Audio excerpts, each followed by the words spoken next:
This program deals with devil worship and satanic beliefs. It contains explicit scenes and descriptions of violent crimes and rituals. Americans are asking, who attacked our country?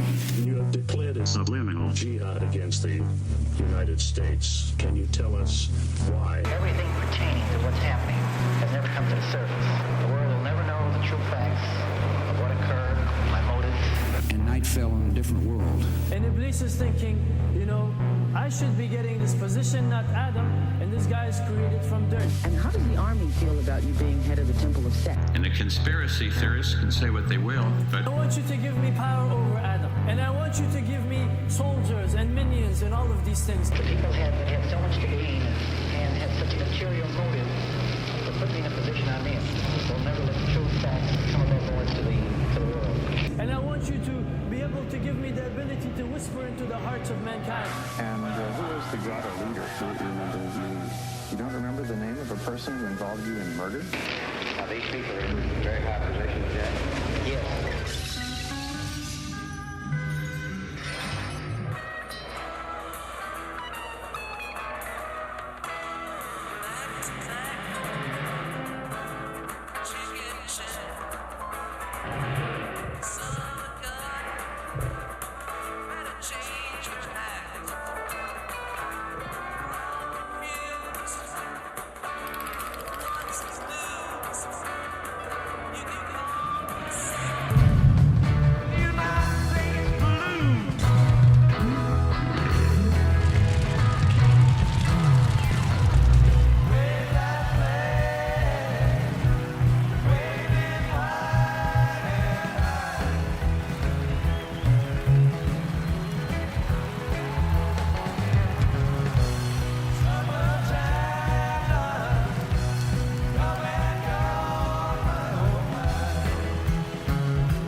Episode 33.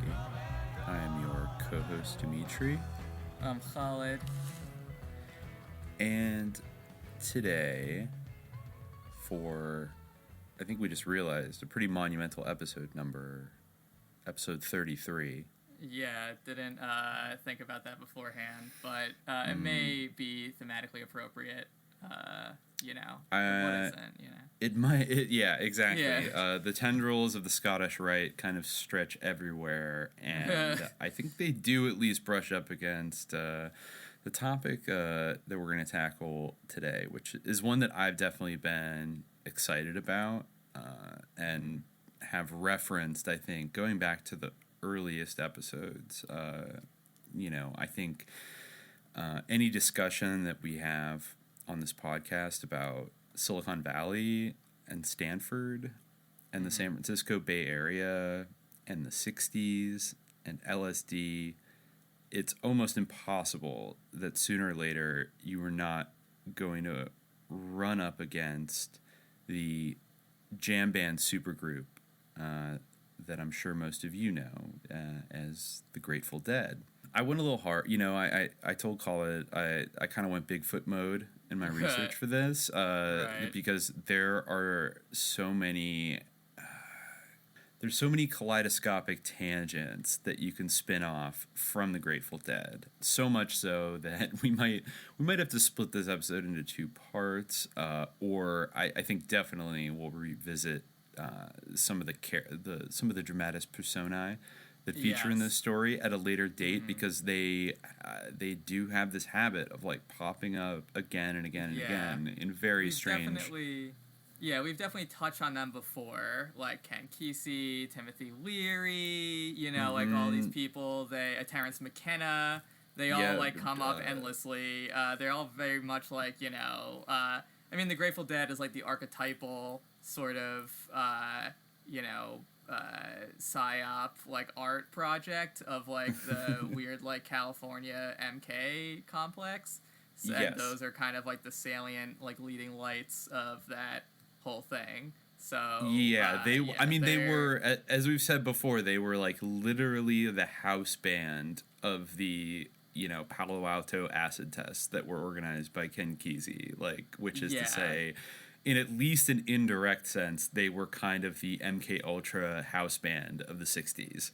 And as we'll explore in this episode, you know, maybe that wasn't just in 1965. Maybe they ended up becoming the MK Ultra house band of all of American culture throughout the 1970s, 80s, 90s, and even till this day, where the, you know, Dead and Company, very lamely fronted by John Mayer, in my opinion, can still sell out, you know, shows at the Hollywood Bowl and travel around the country and play festivals and still bring an absolute army of, you know, the followers that are colloquially known as Deadheads to come and jam and vibe to their groovy tunes.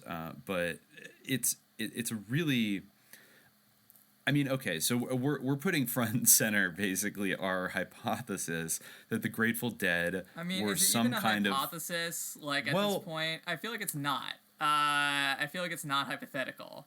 It didn't even like something that like I feel like you copied this quote into our notes a couple of times and like bolded it. You know, like even it was Jerry Garcia Garcia himself said, you know, like that he thought that it was a CIA plot possibly. Yes, he said he told a journalist in 1973 after the European tour and they took a hiatus, he said, quote, "For a long time I dragged my feet over total commitment, parentheses, to the Grateful Dead." Garcia told me in an interview I did with him in 1989.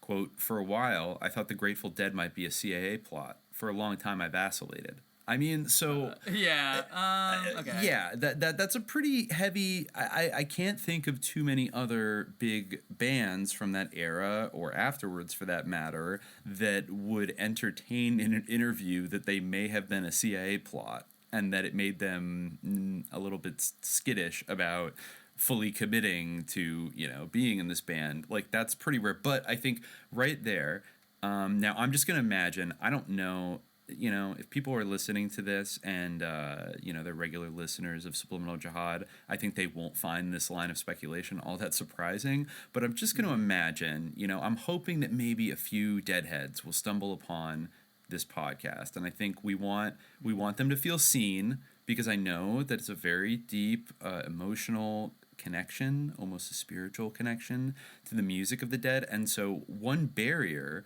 to the mainstream acceptance of the idea that the Grateful Dead could have been a CIA plot is the almost para-religious devotion to the Dead by the Deadheads, because I think it's your rank and file fans, as opposed to maybe in other situations where it might be like journalists that are stepping in to do the interference. In this, it's like the whole vibe that the Grateful Dead cultivated is that they are basically, you know, pun intended, like a bunch of merry pranksters that, you know, don't take anything too seriously, man.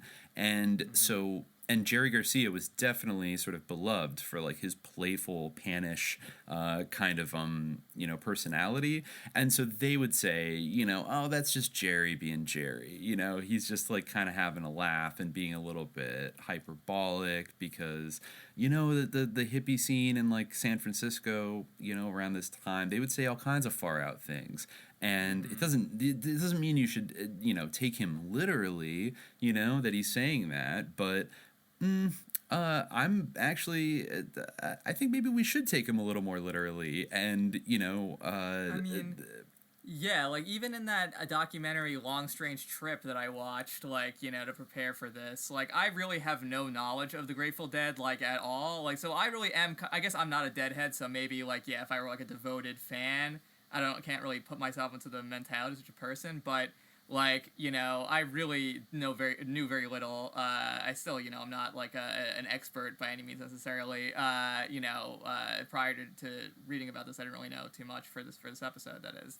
But I watched that documentary on Amazon, Long Strange Trip, which, you know, like Amazon is not like, you know, a counter signal like underground frequency. You know, it's like right there, and like they pretty much like, you know, were relatively open about the fact that they were playing at Ken Kesey's acid tests, which were pretty much CIA sponsored, and they, you know, they like even said in the documentary, like, ironically, like the CIA like did turn on these people, like they, you know, like or like inadvertently, you know, I don't know about like the inadvertently thing, like unwittingly he trained a dolphin to, you know, like that is also not the last time we'll bring up dolphins or Dr. John Lilly in this episode, but but it's a whole web. They're all connected. They're all connected. It is a whole web, and I think so. That's important to get out right away. Is that the information? So even in the canonical history of the Grateful Dead, that is 100% true. So we have to start from what we do know for a fact to have actually happened, which is that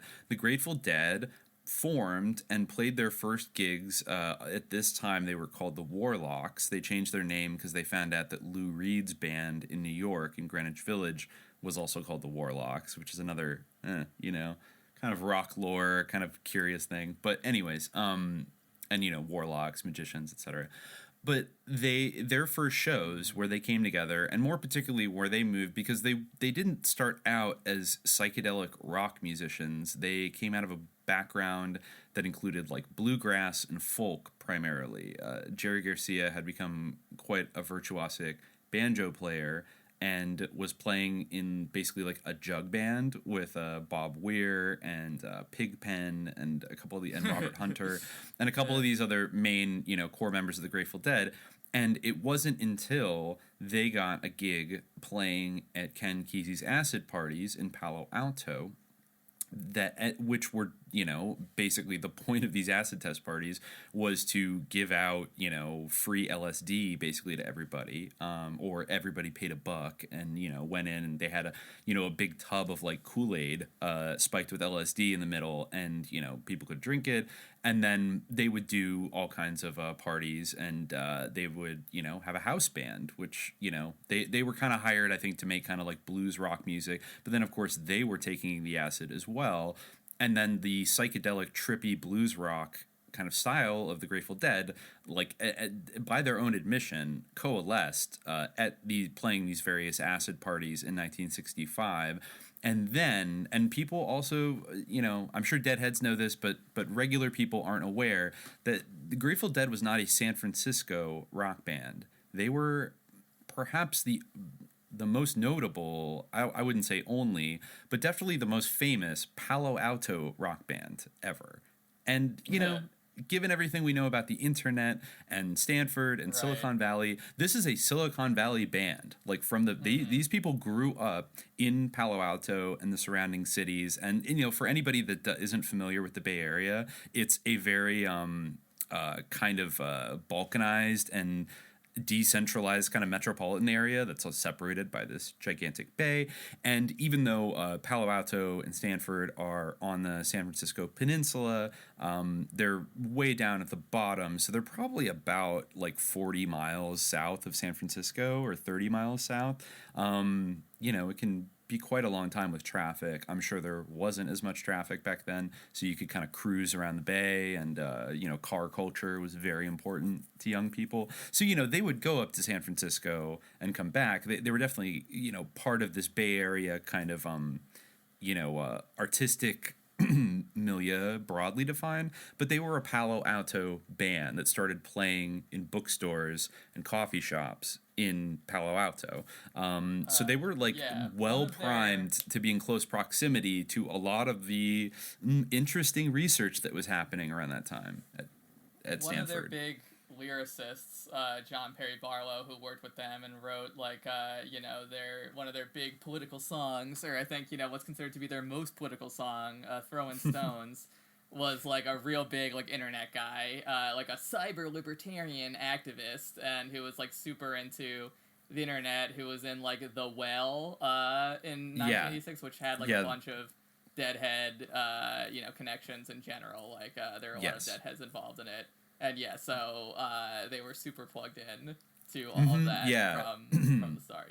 Yeah, and John Perry Barlow, like, some people might be more familiar with him from his work related to internet stuff. I mean, it's usually a colorful thing on his resume that people bring up to be like, whoa, how cool, how trippy, man. He was a Grateful Dead lyricist, and then he got into Silicon Valley. As we'll dive in later with Barlow, he wrote an article in Forbes magazine in 1993 called Why Spy, that he was invited to Langley to basically help advise the CIA on how to build, how to basically set up like an interface with the internet, because he claims at his time that they were thinking old hat, man. You know, these guys were all squares. And he helped them set up their intranet, their classified intranet thing, and also, advised them to like set up their own website, which like blew their minds, bro. And all this kind of stuff. But like, you're reading between the lines of this article and you're like, well, okay, you are advising the CIA to build an intranet. You're so counterculture, bro. And anyways, like, there's so much weird shit with JP Barlow. I mean, screenplays he wrote, because I want to know like what those were too. He also was like, best friends with Dick Cheney, and like tried to do a suicide attack in the 60s. We'll get to it. There's so much with him. But anyways, like, I think, well, okay, like, before we jump into, because we're gonna try to do a little bit of like a historical kind of a chronology of the Dead, just to sort of place like where did they fit into this weird Palo Alto scene and the San Francisco scene later. And then I think maybe we can spin out into other areas. I mean, including the culture around the Grateful Dead, which I think is very fascinating and, has a kind of tribal... There's really kind of like a lot of folkloric and like ethnographic, I think, kind of angles that you could look at their fandom and the way they built their career. And then, we can talk about some of these other hangers-on they had that had extremely odd kind of connections and went on to do various things, and perhaps paint a kind of context that more weave a tapestry. I mean, I wish to God Mark Lombardi had done like an interlock of the Grateful Dead. Because it would be absolutely, it would be an absolute, kaleidoscope of interesting figures, and probably at some point connect to his other interlocks. I think so. Wouldn't surprise me at all.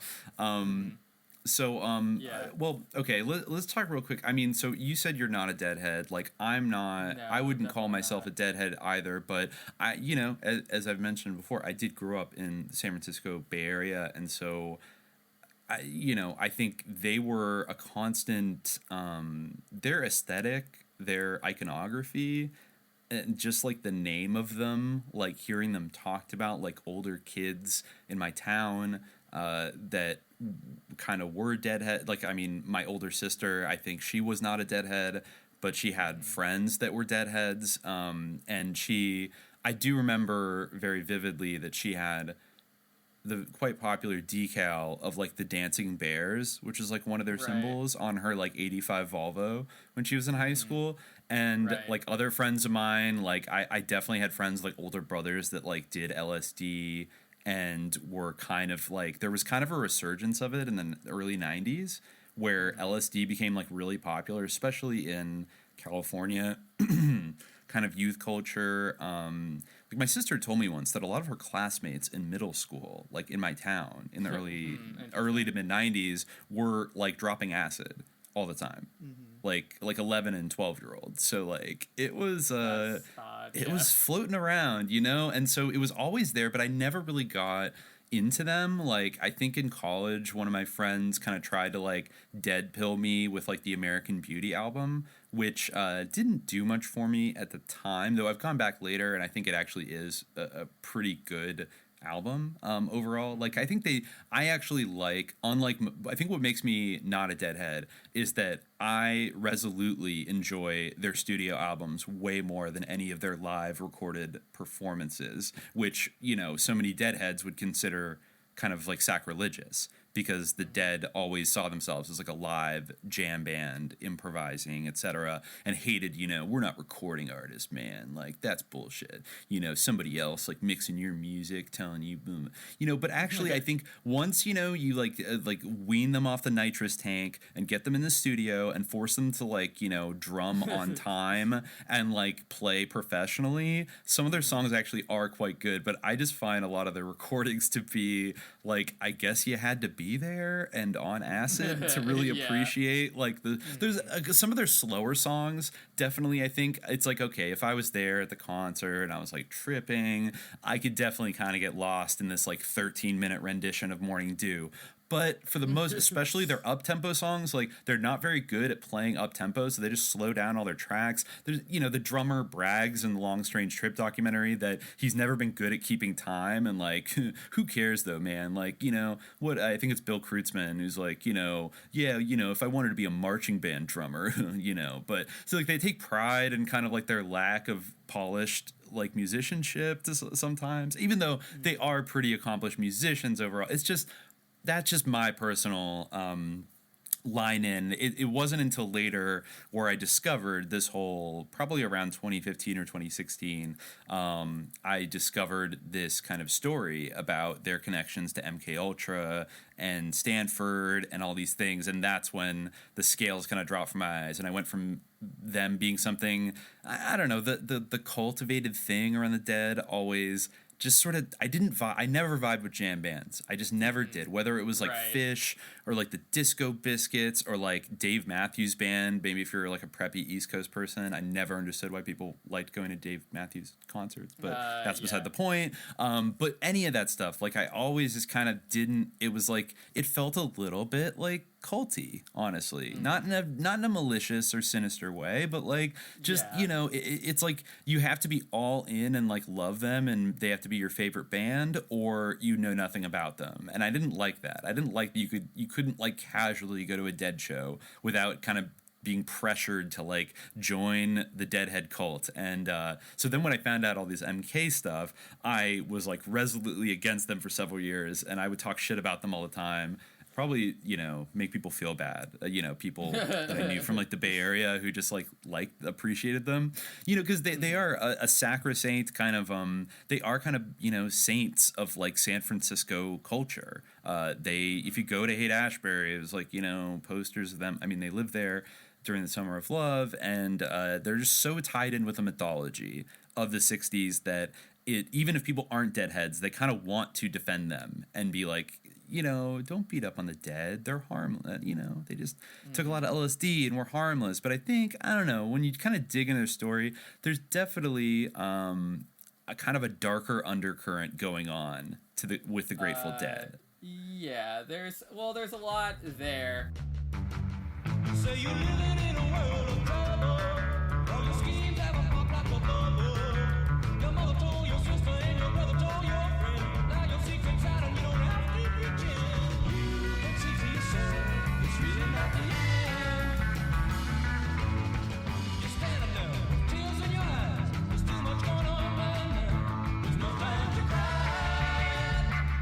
You say the walls are closing in on you, child. Or your friends haven't put you in exile. Bad luck seem to follow you all around the world. Can't seem to find no peace of mind, girl. You won't take a chance, you seem so blind. You're standing there with tears in your eyes. There's too much going on right now. No time to cry. Every minute is a brand new day. And there's some games that'll just... as I've also mentioned, like, I grew up on the East Coast. So, but there still was, I saw that bear, like, everywhere. I didn't know what it meant for a long time, but I would see it constantly. Like, it was, like, all over the place. And a lot of people where I grew up were into, like, Dave Matthews Band and Fish and stuff. Like, those were some of the most popular bands. I remember that even at my high school, like, there was a kid who tragically died, of, I guess, diabetes. It didn't get his insulin in time or something, and he, his two big, like, personality traits were that he played hacky sack and then he loved the Grateful Dead. So there was, like, this hacky sack court, like, outside my high school that had like that Grateful Dead like bear.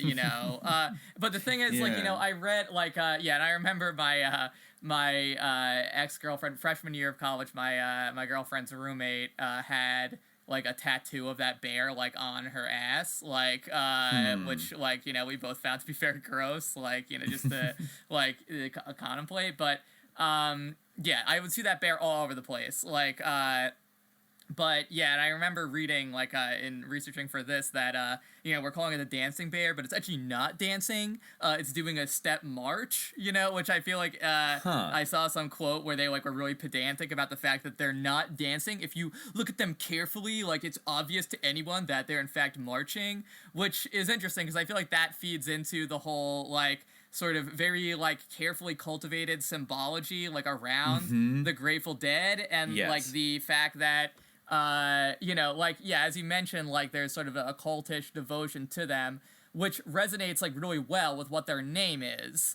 You know, it's like... It's, you know, a contradiction right there. No, it's not a contradiction. It's, it makes perfect sense, because, like, the whole story around the fact that they have that they're called the Grateful Dead is that it was, like, random. Like, that they, you know, randomly pointed to... like Jerry Garcia, like, randomly. Yeah, Jerry Garcia and Phil Lesh were hanging out, and Phil Lesh like gave him a dictionary, and he opened it up to a random page, and it said the Grateful Dead, and they were like, "Oh my God, you know, eureka, we found it." And I don't even buy the idea. Like, for one, I take issue with. I think the whole story's fake and made up, and I don't think that it was random.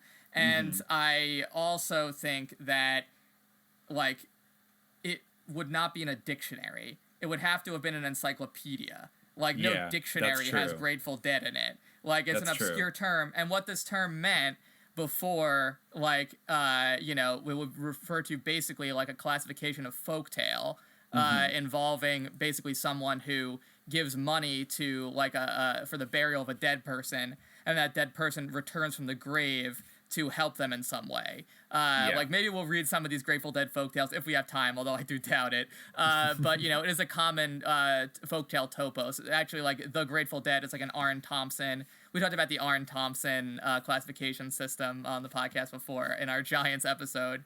So I guess for those who are on Alara, the you know, the Arn Thompson classification is like the Grateful Dead, you know, and this kind of topos.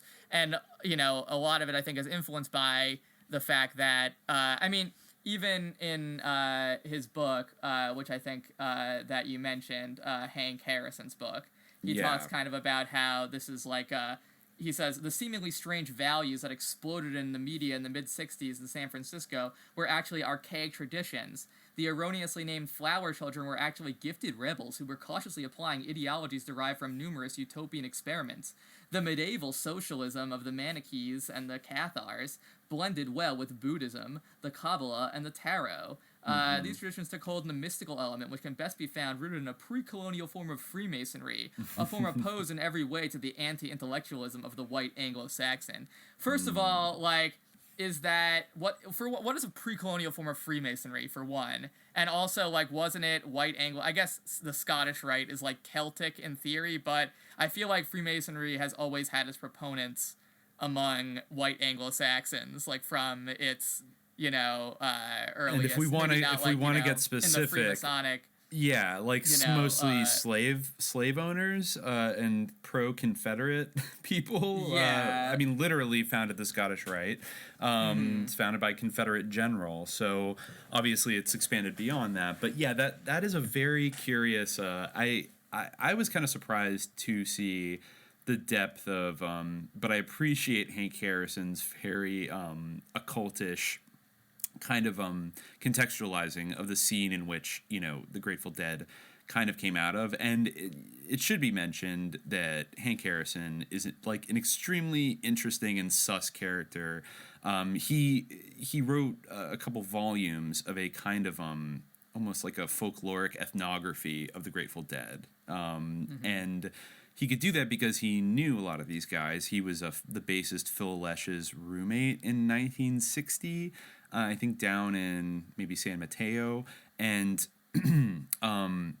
and then became friends with like the kind of Palo Alto music scene and Jerry Garcia in the early 60s, and he went on to become the first manager of the Warlocks before they became the Grateful Dead. But also, you know, I think the big elephant in the room. The fact that they were first the Warlocks and then became the Grateful Dead is like it's not like a random name that sound. I mean, it does have a certain like sensibility to it, like when you hear it, like it definitely, you know, is evocative, but it's got a good ring to it. You know, it does have a good ring to it. It's memorable, but the fact that like the interaction, anyway, sorry, I'll let you. The one thing, because I think Hank Harrison's book, while I don't trust all of it, is kind of a good place to start to like set the scene, and maybe even the more like, you know, vague occulty dimensions. But like the one thing maybe a lot of people know about Hank Harrison, which is one of the many weird rabbit holes in this story, is that he is Courtney Love's father. And you know he's Courtney Love's father, and has actually written a book alleging that Courtney Love murdered Kurt Cobain. They're not on good terms. But you know, Courtney Love in her own, you know, way described, you know, she grew up as a baby around the time that the Grateful Dead was like getting together, and I think lived in like a commune house with a lot of the members of the Grateful Dead when she was like a toddler. But then there's been all kinds of bizarre, you know, allegations from like her mother, who I think was a poet from a wealthy New York family, that Hank Harrison would give Courtney Love LSD when she was a toddler and do things that kind of sounded like experiments, like put her in a playpen with like pit bulls and like give her LSD. So, you know, just keep that in mind with Hank Harrison, that like this guy has he also admits to just abandoning Courtney and his wife, like when he decided to go manage the Grateful Dead, and just like abandon them in San Francisco. And like, so he's kind of not, not the, maybe the greatest guy, but he does seem to be very, very knowledgeable about like European paganism and Freemasonry and occultism. And I think he was getting his master's degree at San Francisco State around the time. So he had kind of an academic background. He also was in the Army. I've seen it said some places that he was an Army intelligence officer, probably in the either late 50s or early 60s. Not necessarily during the time he was doing this, but anyways, like... However, like a lot of the time what passes for like scholarship like at San Francisco State like during that time like doesn't hold up like nowadays. And like I don't like necessarily like trust like his insight into this stuff. I certainly don't like buy the notion of like medieval socialism at all. I just think that that's like, you know, one of those things where you retroactively project things into the past like that weren't like properly formulated like theoretically. And I also think that, like, I don't know, I just feel like this hodgepodge of, like, medieval socialism, Buddhism, Kabbalah, the Tarot, and the whole idea of a pre-colonial form of Freemasonry that's opposed to the anti-intellectualism of the white Anglo-Saxon. Like, I definitely think that, despite the Scottish Rite being called the Scottish Rite, I feel like its origins are still with white Anglo-Saxons. Yeah, as you mentioned, like, Albert Pike was, like, a big popularizer in the United States. Even before that, though, I think that it probably was, like, you know... I think that the reason why it's called the Scottish Rite is probably because of, like, some association with James 6 and 1, or James 2 and 7, I guess, is the one who's associated with it. But I don't know if, like... I feel like that's still pretty Anglo, ultimately. But, yeah, like... but I do think that, like, the insight, like, the core of it is correct in that, like... the relationship that people have with the dead, and even the association of deadheads themselves. I mean, there's two levels to it, because on one hand, like, they're deadheads, like, they're, you know, there's a mental, like, they're mentally dead, like, they're tuned out in some way that, like, refers to the sort of psychedelic aspect of this. But I also think that, like, the relationship between the dead and the fans kind of mirrors, like, cults around the dead, like, from, you know, a pre-modern context. Like, that I think that a lot of these, folk tales of the Grateful Dead kind of represent. You know, if you pay into the system of the dead, you know, you'll get something back, and that's something that, like, you know, was a lot of the time cultivated through like cults around the tombs of saints or martyrs, something like that. And I think that that's kind of what, and a lot of the time living saints, or, you know, in different religious traditions, sort of had a liminal quality where they were intercessors, like, among the dead, and they had the ability to communicate with the dead. Like, that's what made someone, like, a holy person. They had some kind of interaction with that. And I think that some of that aspect of, like, the fandom around the Grateful Dead is, like, sublimated or hidden or occulted in some way. But I think that the fact that that's the name, like, it has, like, a very clear resonance. And, like, the parallels, like, really, especially when they're drawn out deliberately in this way, more or less, by people like Hank Harrison, I think that, you know, the resonance is definitely there. Like, you know, this, and, you know, with the skeleton, all their symbology, like, I think that this is something that's being tapped into for sure. Yeah, and that's definitely the creative principles around the Grateful Dead project. I mean, we talked, I think, before about how Jerry Garcia was a huge fan of the Urantia book. And he carried it around with him, and it's like, this figured it all out, man. Yeah, like, this is the most important book I've ever read. Yeah, and he was obsessed with kind of like occulty kind of things. Robert Hunter, who was the first and kind of probably the most dominant lyricist. This is a weird thing about the Grateful Dead, is that they had 2 in-house lyricists that didn't play any instruments but just wrote all the lyrics for them.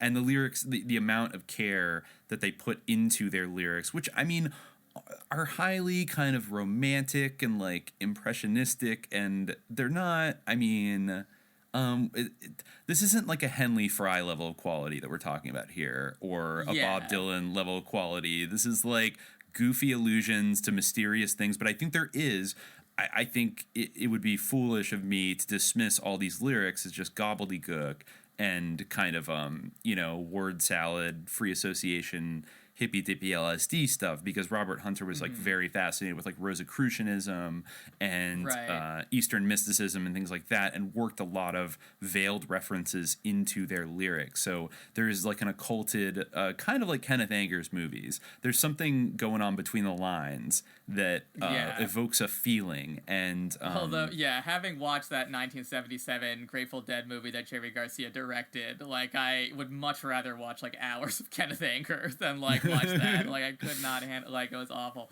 But if you want to get a first that is one, the song that opens the Grateful Dead movie, which was released in 1977, is one that we'll probably come back to, because it's a slightly later song of theirs, but US Blues, which I think kind of stands as the most sus lyrics of any Grateful Dead song, wherein Jerry Garcia, over a kind of like a goofy kind of carnivalesque blues beat, you know, sings I'm Uncle Sam, that's who I am, been hiding out in a rock and roll band. And then he makes a bunch of sus references to, like, shaking the hand of P.T. Barnum, who's a Mason, and I stay 72 come rain or shine, like, you know, give me 5, I'm still alive, you know, I'll run your life, I'll share your wealth, I'll steal your wife, all these kind of things that I'm sure a tripped out Deadhead would just be like, yeah, man, like, get off my back, Uncle Sam, yeah, I'm just gonna, like, live my life. But it, you know, I'm Uncle Sam, that's who I am, been hiding out in a rock and roll band,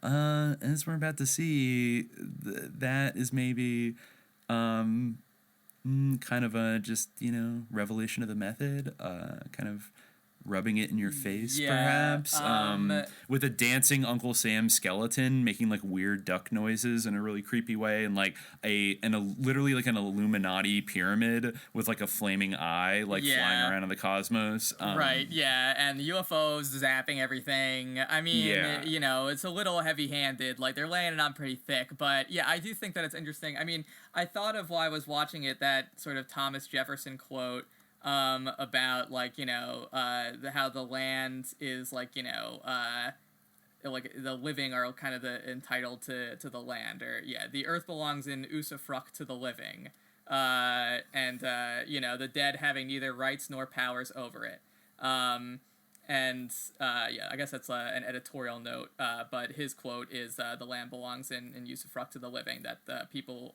who are alive have more control over the land. And I find like the whole, that's a fundamental kind of American idea that's very much baked into the history of America and the unfolding of the entire history of this country. And the idea of like this cult around the dead, which is something very fundamental to the way pre-modern societies are organized, and the sort of juxtaposition of that with America in the sort of very chaotic, psychedelic way. It's interesting because I feel like that's kind of the tension that's being wrestled with, like the absence of, I mean, I guess, it's something that could be, projected across the entire moment of the 60s, or maybe a moment that we're still sort of seeing unfold or experiencing the aftershocks of, but it's, the grappling with this tension between, like, the absence of this kind of spiritual network or this sort of spiritual scaffolding in American society.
Good.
I think with that, I want to read just a little passage from Hank Harrison's The Dead, where he talks about the name and kind of touches on a few things, but also gives you a general little historical kind of background for it, but makes a lot of spiritual or mystical allusions.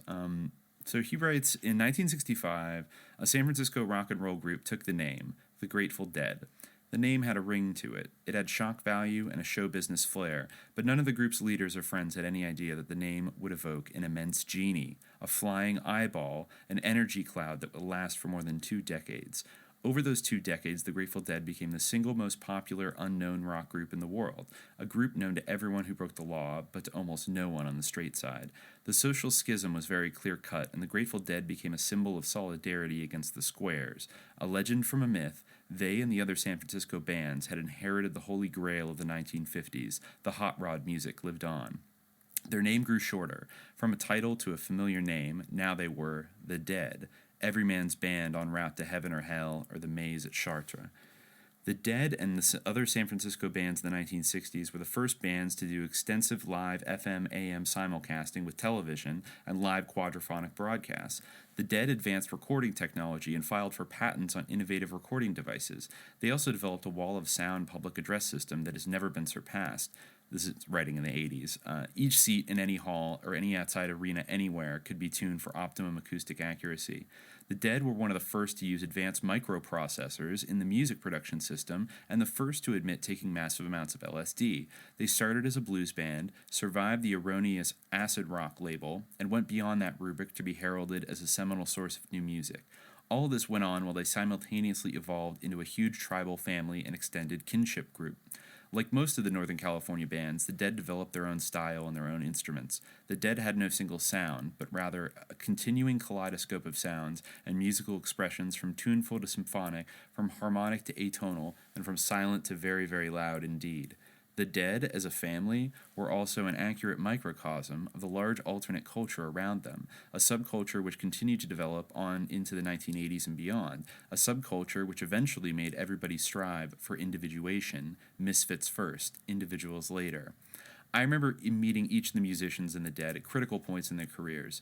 Phil Lesh, the bass player, and I were roommates in 1960, and again from 1970 to 73. He was always called Professor. We absorbed Nietzsche and idolized the nihilist samurai, the East-West cowboy, Kurosawa's samurai knight as portrayed by Toshiro Mifune, the Green Knight of Arthurian legend. I met Jerry Garcia in San Carlos at the bookstall and at Kepler's bookstore down in Menlo Park back in 1961. Most of us were smoking grass in those days, and the police hated it. Garcia banjoed and sang bluegrass and folk songs with an auto harp wizard named Marshall Leitcher from Yale, and with Bob Hunter, who wrote most of the Grateful Dead lyrics.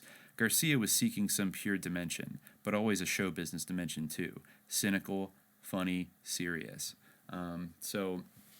You see right there, I thought that was interesting. They were absorbing Nietzsche and idolizing the nihilist samurai, the East-West cowboy, which of course is like a huge influence on George Lucas, who Hank Harrison was also friends with, at least at some point in this this kind of era.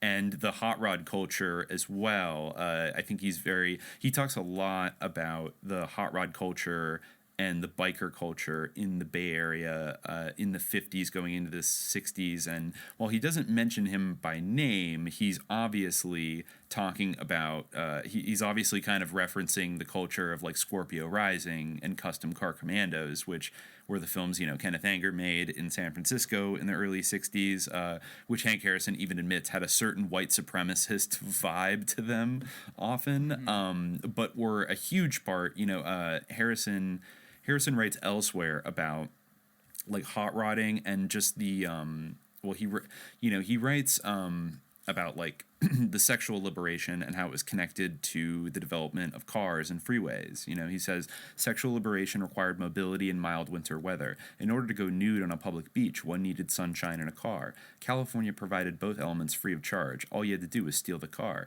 The two ingredients were simply not available on the eastern seaboard, at least not in the late 1950s. The motorcycle and hot rod became major status symbols in the California youth culture. The lead sled became the dream car, and sexuality was, to use a Quaker term, bundled with the new mobility. Daddy's car was not as significant as one's own short, and the ownership of a car represented a passage right. Thus, independence meant fixing up a clunker of one's own. The ownership of the pink slip was the main material goal. The idea of going to a bank for a car loan was sheer lunacy. Going to the bank meant asking the paternal society for help, thus admitting defeat, selling out. With proud individualism, the children of the late 50s, both male and female, were the first generation of Americans to walk the gauntlet from puberty to young adulthood with a set of car keys in one hand and some form of birth control in the other. The beat of rhythm and blues, known as doo-wop on the East Coast, was the background for dancing and dating, as well as serious discussions about chopping, sectioning, and channeling a car, punching a mill and controlling the geometry of a rake or California tilt. The ingenuity of hot rodding came from good old-fashioned Yankee ingenuity with some midnight auto shopping thrown in. When money was short, most resourceful lads were able to procure gasoline with a rubber hose, known in California as an Okie credit card. This may have been a regression to hunter-gatherer activity, but it was a form of freedom. Irreverence for the public superego was leading, in the eyes of the parents, who were more often full of sexual envy, to the decay of normal socialization. The elders saw sexuality as a threat. They could no longer sell or control their daughters and could not select a bloodline for their grandchildren. The actors in the sexual drama saw it another way. They saw sex as a valuable educational experience. Clearly a new form of political liberation was on the horizon. Was it? In the early 60s, the car cult and surfer irreverence began to mix with jazz values and folk music. The beatnik of a slightly earlier generation set the pace. Nonconformist cliques, often rounded in a high school context, continued on long after graduation. In the Oakland-San Francisco area, the display of individual worth, the symbolic status of any given participant, was put on parade in two interwoven rituals, the cruise and the drags. The cruise in the East Bay was ethnically mixed and went along East 14th Street to Oakland to Hayward, easy a 50-mile round trip. The white shoe cruise, essentially the white-collar subculture, went up and down Geary Boulevard in the neutral territory between Lincoln and Washington high schools. The voice of Laughing Sal, he notes, on the beach, a frightening mechanical figure in the funhouse added surreal air to the assembly. So he's just saying, they would drive all up and down the peninsula. They'd go to what is now Silicon Valley, along the El Camino Real, which he translates as the road to reality, which is kind of apparently, according to Tennessee Williams, he called it the road to reality. It's supposed to mean the royal road, but okay. And so everybody cruised on El Camino and Palo Alto. This ritual set the stage for the drama to come. Both millionaires and winos were built on the values absorbed in those cruising car rituals. On Friday nights, the cars became offices. The back seats were turned into love stations on wheels. Dropouts and future rock stars went through the same initiations. He said these were like the new extended families, this sort of art-based culture. He says, they've now, the rock group and the art cabals and the crews of post-adolescent San Francisco represent at least two generations of tradition. The hot rod culture is now extended to every western state and most eastern states where a modicum of affluence can be attained. And, he notes white-suited East Coast writers might affect canes and smug attitudes, looking at you, Tom Wolfe, as they wrote about candy apple paint. I think he is talking about Tom Wolfe, actually. As they wrote about candy apple paint jobs, but they could never have understood what it was like to spray the stuff on, rub it down under a cool freeway overpass, and cruise it down the road. Visitors from the East Coast would never have thought the whole scene fantastic, and could never have understood the meaning of the shibboleth, "If it don't go, chrome it." The once forbidden rock and roll was played as background to virtually every activity. The same radio stations united the many night haulers. AM radio was it. KYA was popular in 1957 and stayed popular right up until FM took over. But soul stations like KWBR and KSAN, both now long gone as soul stations, were always available at the push of a button. And here's where, in the still of the night was real. The lyrics even made sense sometimes. Ooh-shooby-doo-wee-doo-wah, a party was always happening. Beatniks came to these parties, and the crossover was starting. Those who were avid readers and numerous musicians left the cruise for the esoteric sanctuary of a loft party in North Beach. The attractiveness of intellectual stimulation in a non-academic environment could not be ignored. News of the cognoscenti and rumors of wild parties above and beyond the hot rod scene came filtering down. Soon, everyone wanted to be a, quote, beatnik. The intellectual side of the brain, and a great deal of social alienation developed rapidly as beatniks like Ginsberg and Ken Kesey and Jack Kerouac influenced this new tribe of baby beatniks. Virtually everyone who wound up contributing to the Haight-Ashbury experience was touched directly or indirectly by the car and motorcycle culture. Almost everybody wanted to belong to something other than their genetic family. The rock band, the art cabal, the car club, or the folk and jazz ensemble became the extended family so desperately sought by the rejected and often gifted nonconformists, especially in the Bay Area. As the decades turned, the conservatism of the parental generation conflicted with the advancing dream of personal freedom held by the young people. One custom car commando was overheard saying, "If they didn't want us to be free, they shouldn't have taught us about it in the 8th grade." I like that. Yeah. It's so interesting. The more Sorry. Just to really finish here, because this will bring us right up to the acid test and like the vibes. After 63, the fully integrated extended family grew rapidly. In many cases, ties to the birth family were strained. The dropouts became black sheep. There was pain in this. The parents were judging the outcast by old values. Some even believed their children were becoming communists. They were, of course, and this is important, quite wrong. The new movement was an expression of freedoms as American as the hot rods that mobilized it. By 1964, the Kennedy assassination, the music of the Beatles, the Stones, and Bob Dylan merged with the advent of psychotropic drugs and the integration of black values. The genetic strings of the white middle class snapped completely. Certain utopian ideas, even some Marxism, remained always in the background of the San Francisco lifestyle, but basically the mass movement away from middle class values was timely and inevitable. These systems provided guidelines for the young people as they made the transition from traditional societies to alienated, antagonistic, politically dangerous, free-thinking subcultures. Once the transition was made, they came flooding into the Haight-Ashbury and North Beach from the suburbs and from small country towns all over the nation in search of companionship and cheap or even free rent. At first they came in slowly, and then, as the media made a show of it, the tidal wave hit.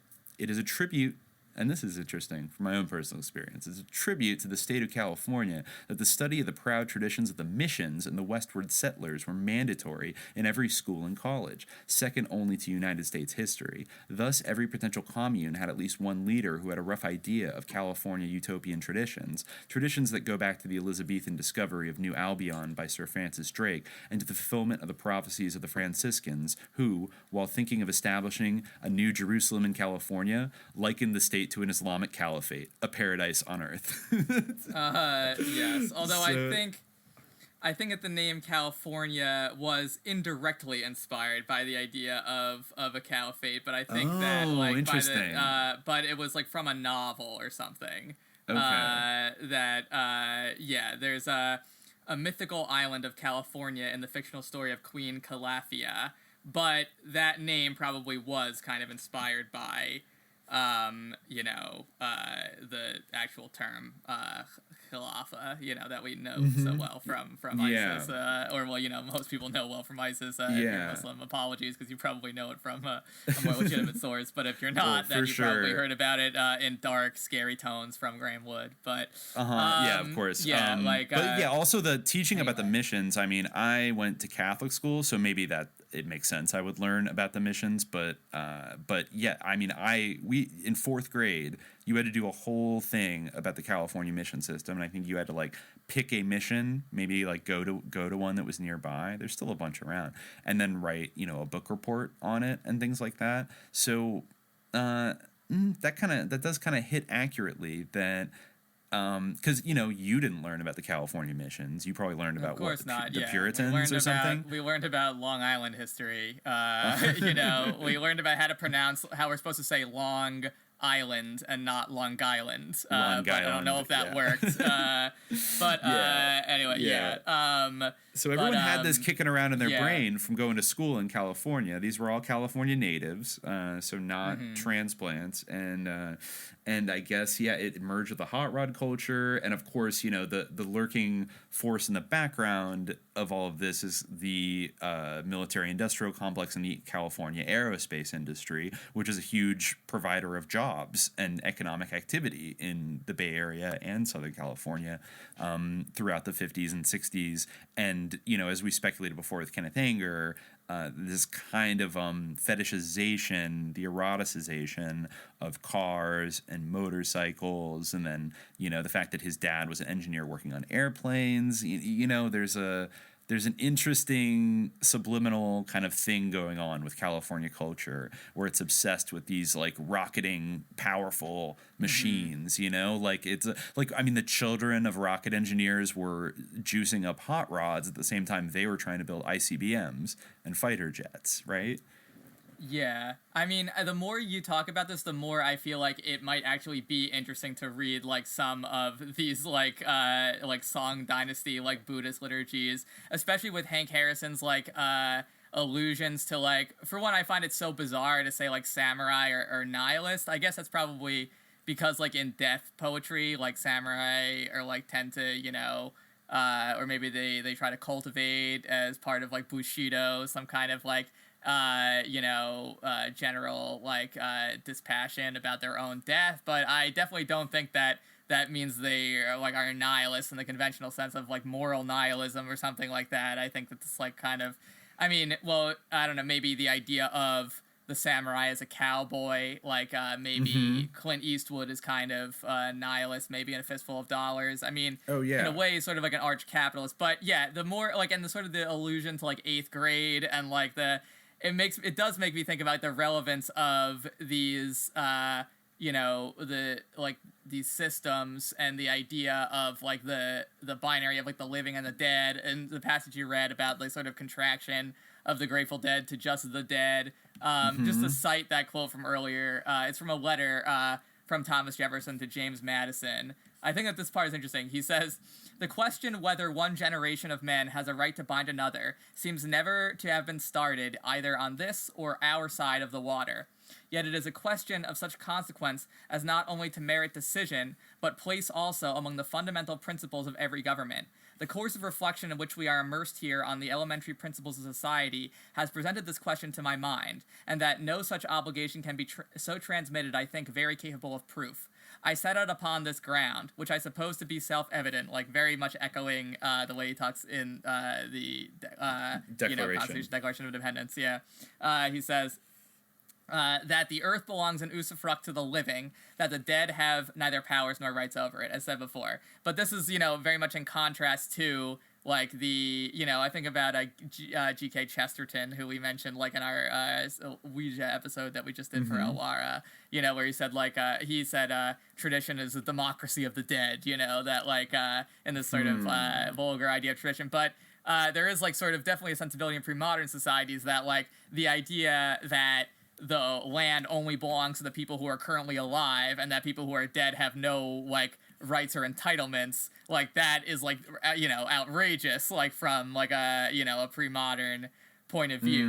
When you're engaging with things like Arthurian lore or whatever, like when you encounter this stuff, like it's going to be very much at odds with that idea. I think that like this actually is kind of interesting in line with the idea of the Grateful Dead, and you'll see like the resonances. I think it's a little bit off the beaten path. I think it's like has like a good SJ place in it. It does have to do with like liturgy and actually music, and that's like interesting. So I'm just gonna read from this Edward L. Davis, Society and the Supernatural and Song China, which came out in 2001. Again, I apologize for not being able to pronounce any Chinese words. If I say them like, I probably am saying them wrong, but it's just, I don't know how to say them. But I do find the content to be interesting. So he says, the most popular rites for the dead in the Song dynasty were the Buddhist retreat, Buddhism, retreat of water and land, and the Taoist retreat of the yellow register. Both liturgies had their origin in the 10th century, but their textual elaboration and social diffusion must be seen as a product of the 12th and 13th. I include a detailed historical and structural analysis of these ritual complexes in the appendix. Among other things, this analysis reveals that the retreats of water and land and of the yellow register were converging during this period of textual elaboration and social diffusion.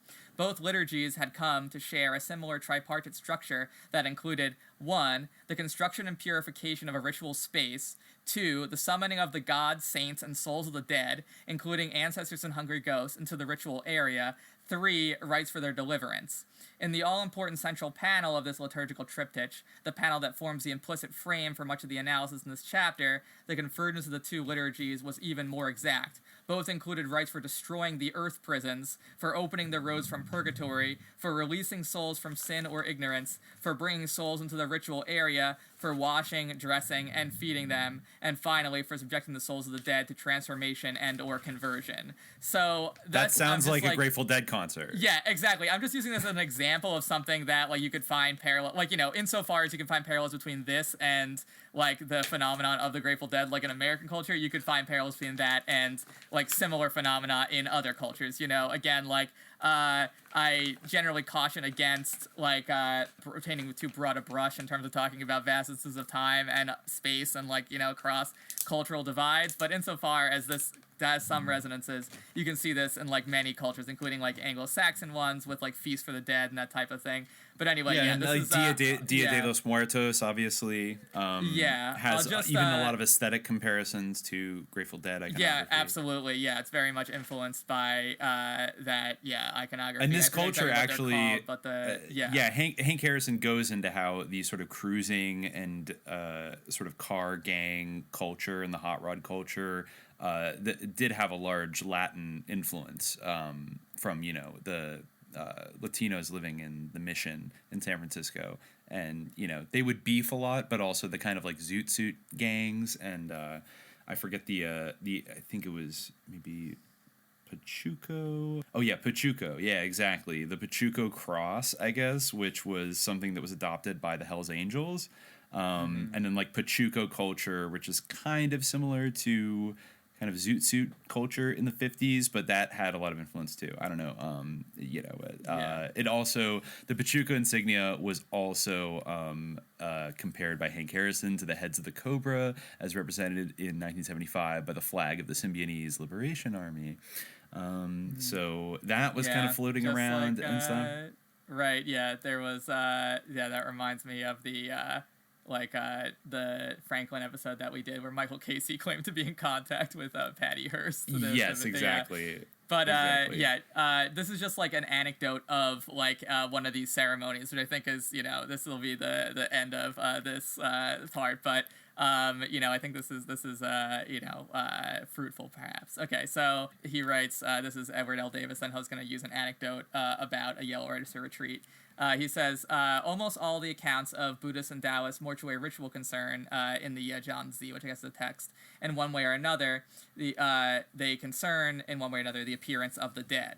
Their appearance, normally but not exclusively in visions and in dreams, captured the imagination of Hong Mai's informants more than any other aspect of these rituals, and it can be surmised that it did so precisely because this aspect, again more than any other, best expressed for them what the rituals were all about. The dead were wont to appear as often at a Buddhist retreat for the spirits of water and land as at a Taoist Yellow Register retreat. In the case of the Buddhist ceremony, however, befitting Buddhism's universalist claims, the dead would often appear as a group, which is like just amazing, as often as they would appear individually, whereas in the Taoist ceremony, even if it were open to all, the dead would appear only individually. The following anecdote may be taken as representative of the Yellow Register retreat, on which I will now focus. We won't read his focus, but we'll read the anecdote. On the 16th day of the second month of 1198, a Yellow Register offering was held in Taiqing Abbey in Rao Prefecture. It was offered for people who wanted to summon the dead. For each person, it cost 1,200 copper cash. Almost 1,000 people participated in the ceremony. Just at the end of the ceremony, the merchant Fu San saw his mother, who had recently died. She was wearing the clothes that she wore when she was alive. She was drenched from top to bottom and had come from afar. She entered the ritual area. Watching this was so painful that Fu couldn't bear it. He cried bitterly and immediately returned home. His mother gradually followed him home. Their conversation was just as in earlier days. She said, "Because of the effort of your paying the money at the sacrifice, my voice is the same as when I was alive." This is the essence of the idea of the quote Grateful Dead. You gave me this money. Okay. Fu wanted to ask in detail about what had happened to her, but she disappeared suddenly. The daughter of the eye doctor, Wei Shang, was married to Zhao Si. In the first month, she had died because of something related to producing milk. She also participated on the altar. When the priest summoned her, Zhu saw her distinctly. Her body was covered in white clothes. She walked through water in bare feet. He could still hear the sound of the water. After she appeared before him, both her feet were still wet. Suddenly, fear came over him. He hurriedly left his wife and returned home. His wife also chased after him. Zhao hid in the bathroom, and his wife entered the kitchen.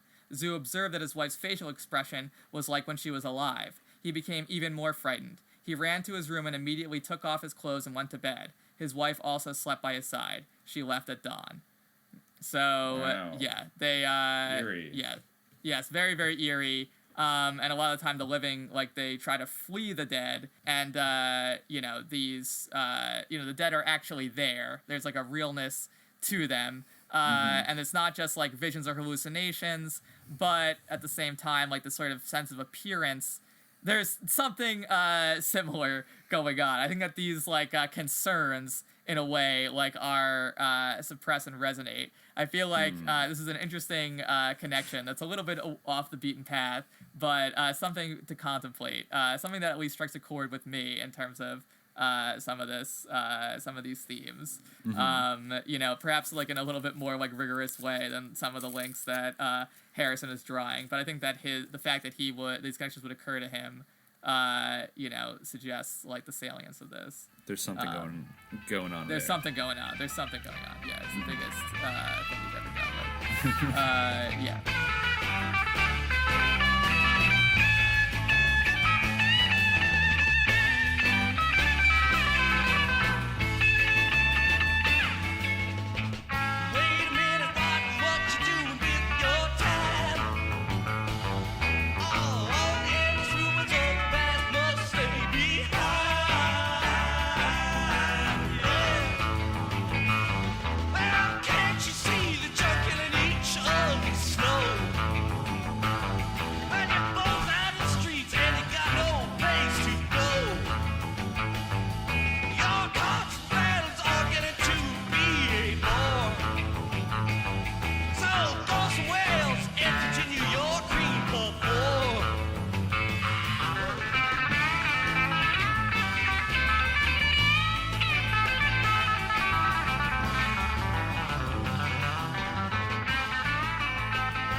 That just reminded me, and then maybe this is a good way to get into a little bit of the discussion of the acid test, of kind of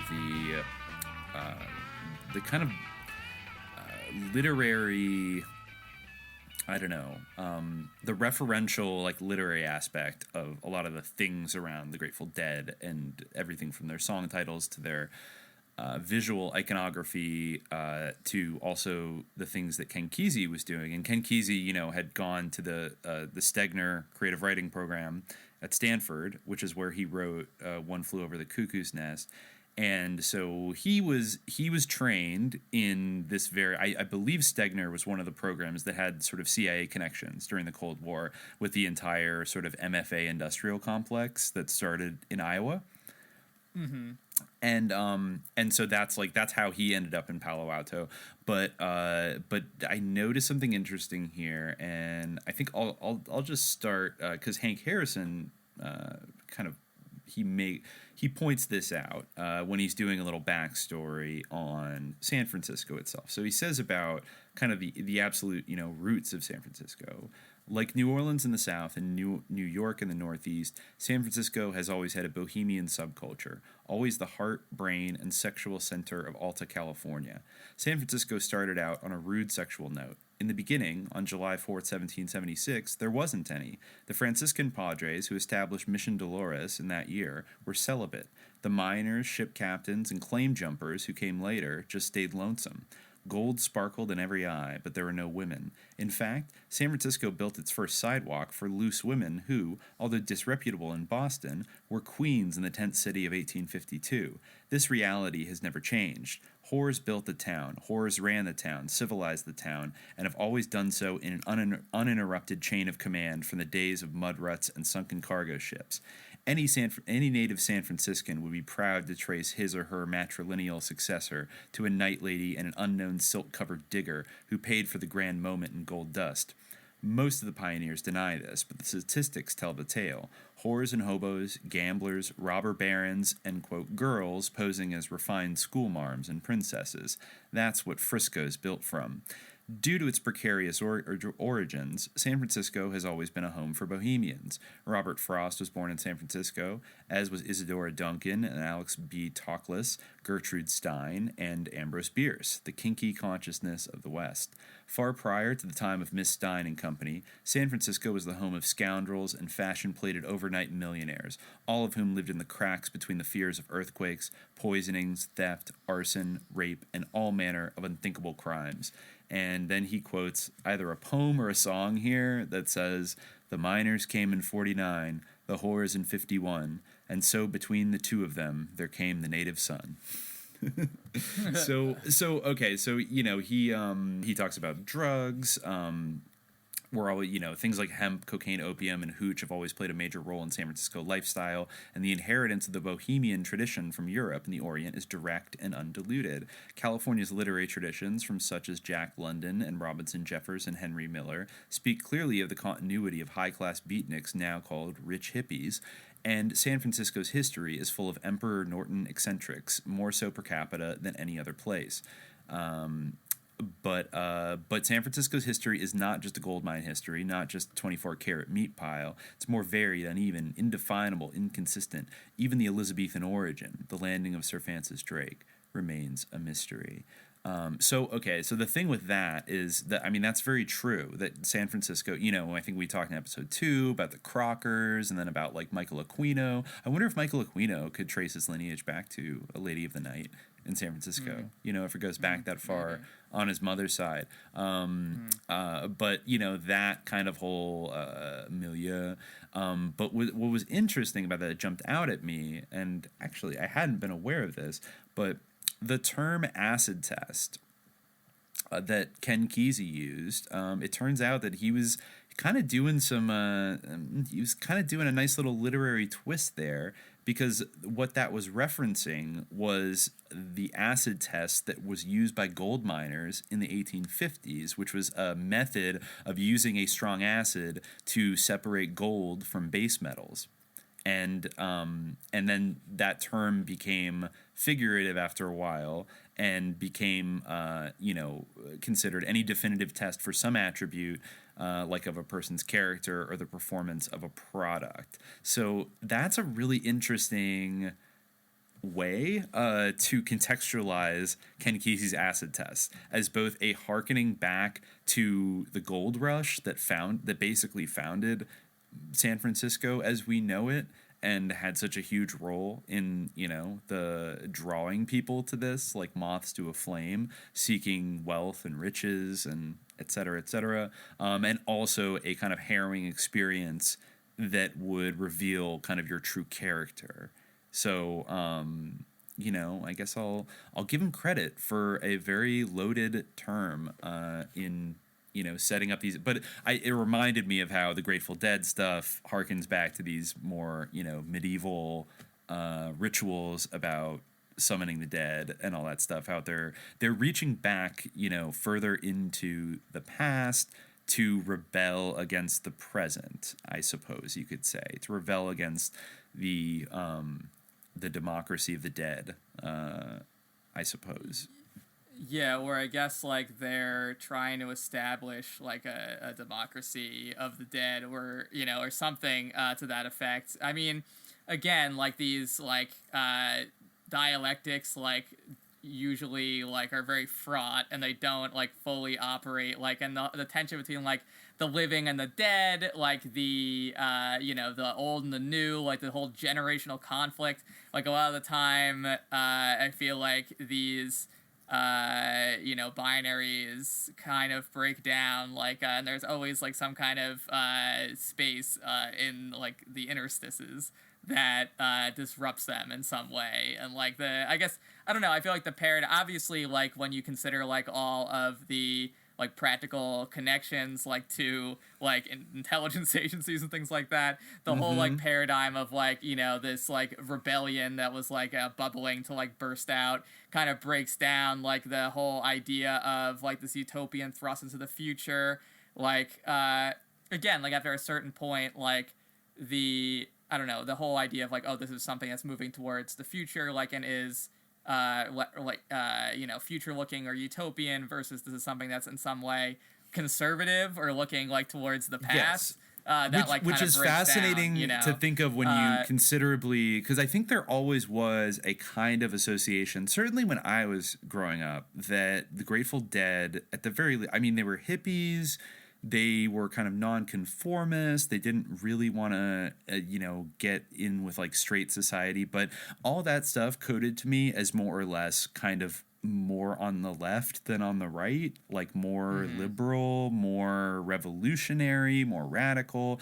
But then you would notice things, and you do see some interesting people pop up, like in the Long Strange Tip documentary, the most funny of which is Tucker Carlson, who I think I've definitely mentioned before is like a huge fan of the Grateful Dead. And, you know, to think that this sort of bow tie wearing young Republican frat boy could vibe with what the Grateful Dead was selling, you know, at first glance kind of seems a little weird. But then when you dig a little bit deeper into the real kind of ethos and even their apolitical stance, which, you know, I think categorically I can say is like bullshit. Like no kind of music is like purely apolitical, but certainly not any kind of music that is making such a show out of rebelling against conformity and, you know, trying to, you know, challenge the norms of society. Like, how could it not be? But, you know, they always copped out a little bit. And then you would see groups that, like the Hells Angels, like floating around them, and people like John Perry Barlow, who literally ran Dick Cheney's congressional campaign in the 1980s, and I think mostly considered himself a Republican, was maybe a huge until booster Obama. for Dick Cheney. Yeah, exactly. Yeah. And like a fervent Republican, and yeah, absolutely. And as we're sure, gonna see, like a lot of these hangers-ons, like came from a deep kind of old. Came from deep political power and money in Wyoming. He was the grandson of like a Mormon pioneer and very wealthy rancher who I think became a state representative, and, you know, had this his family had a 22,000 acre ranch in Wyoming, and he went to an elite all boys boarding school where he became friends with Bob Weir, who was also a rich kid.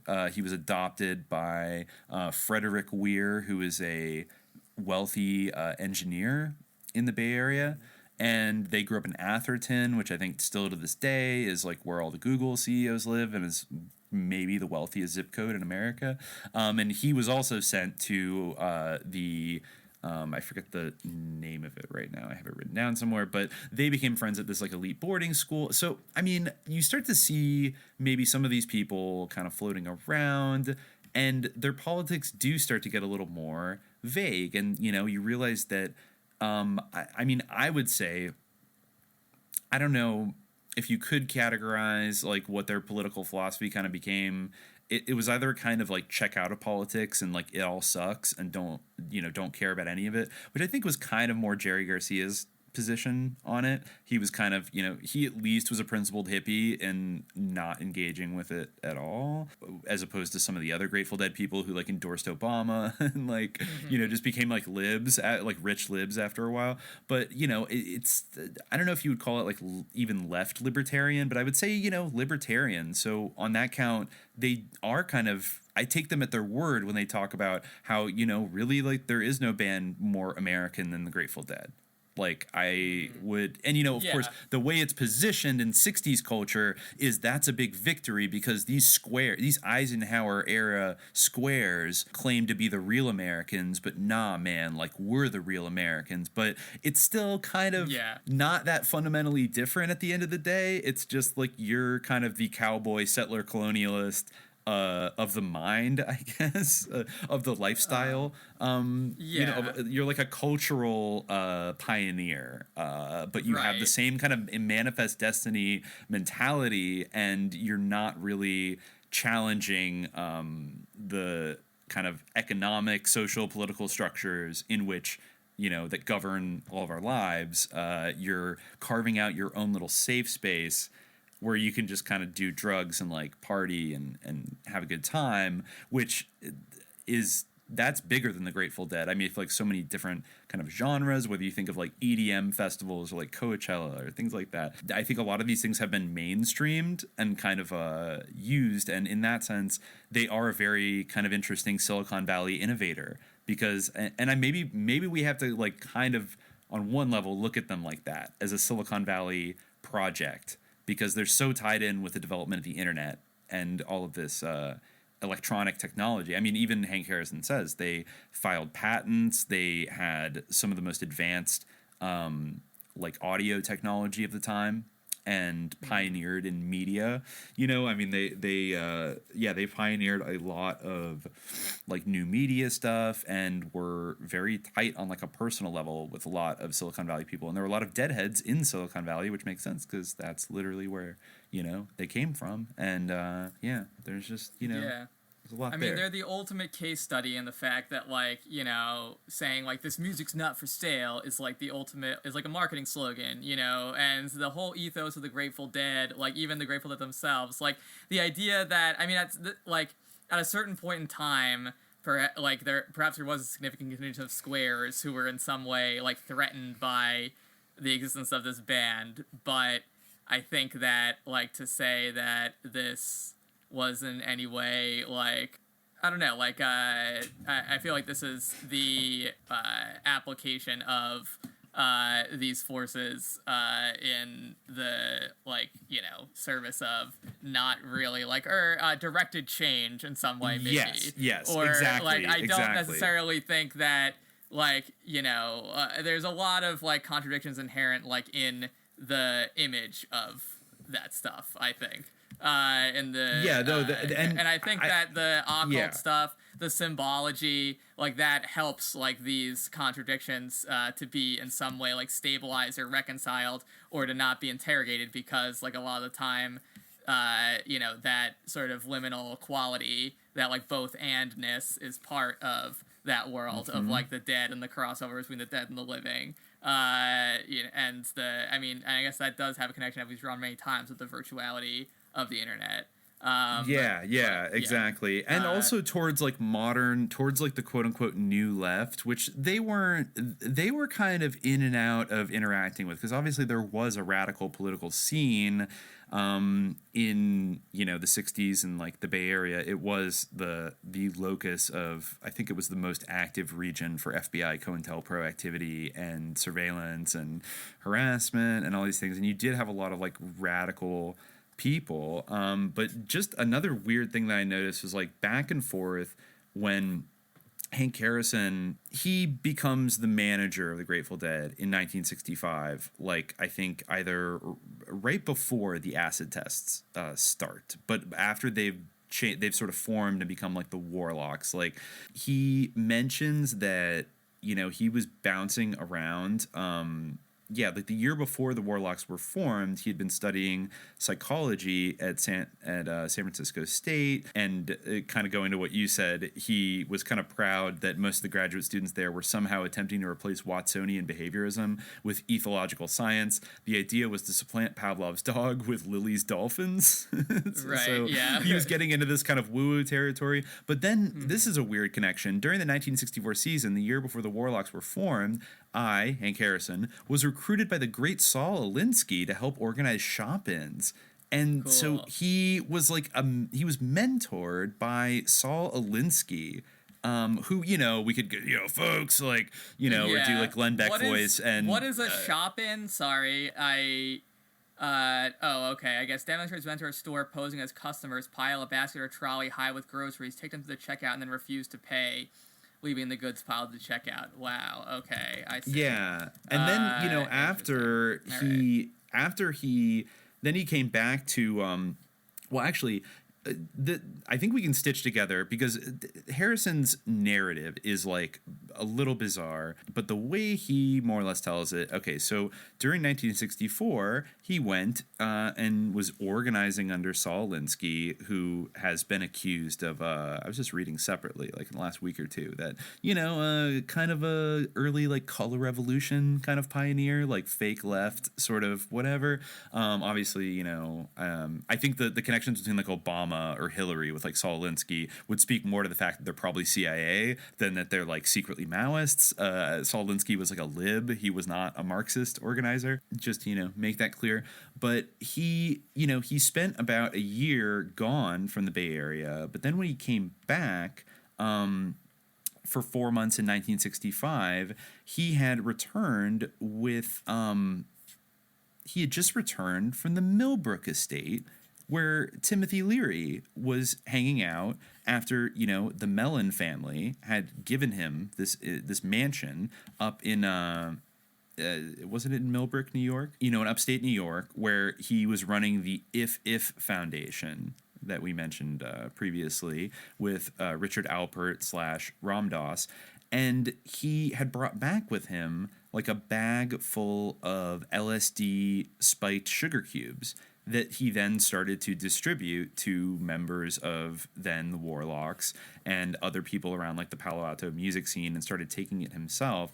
And then after, I guess he managed the Warlocks for about 4 months in 1965. Then he went back to Chicago to visit Alinsky at the Industrial Areas Foundation, which just sounds, I don't know, sus.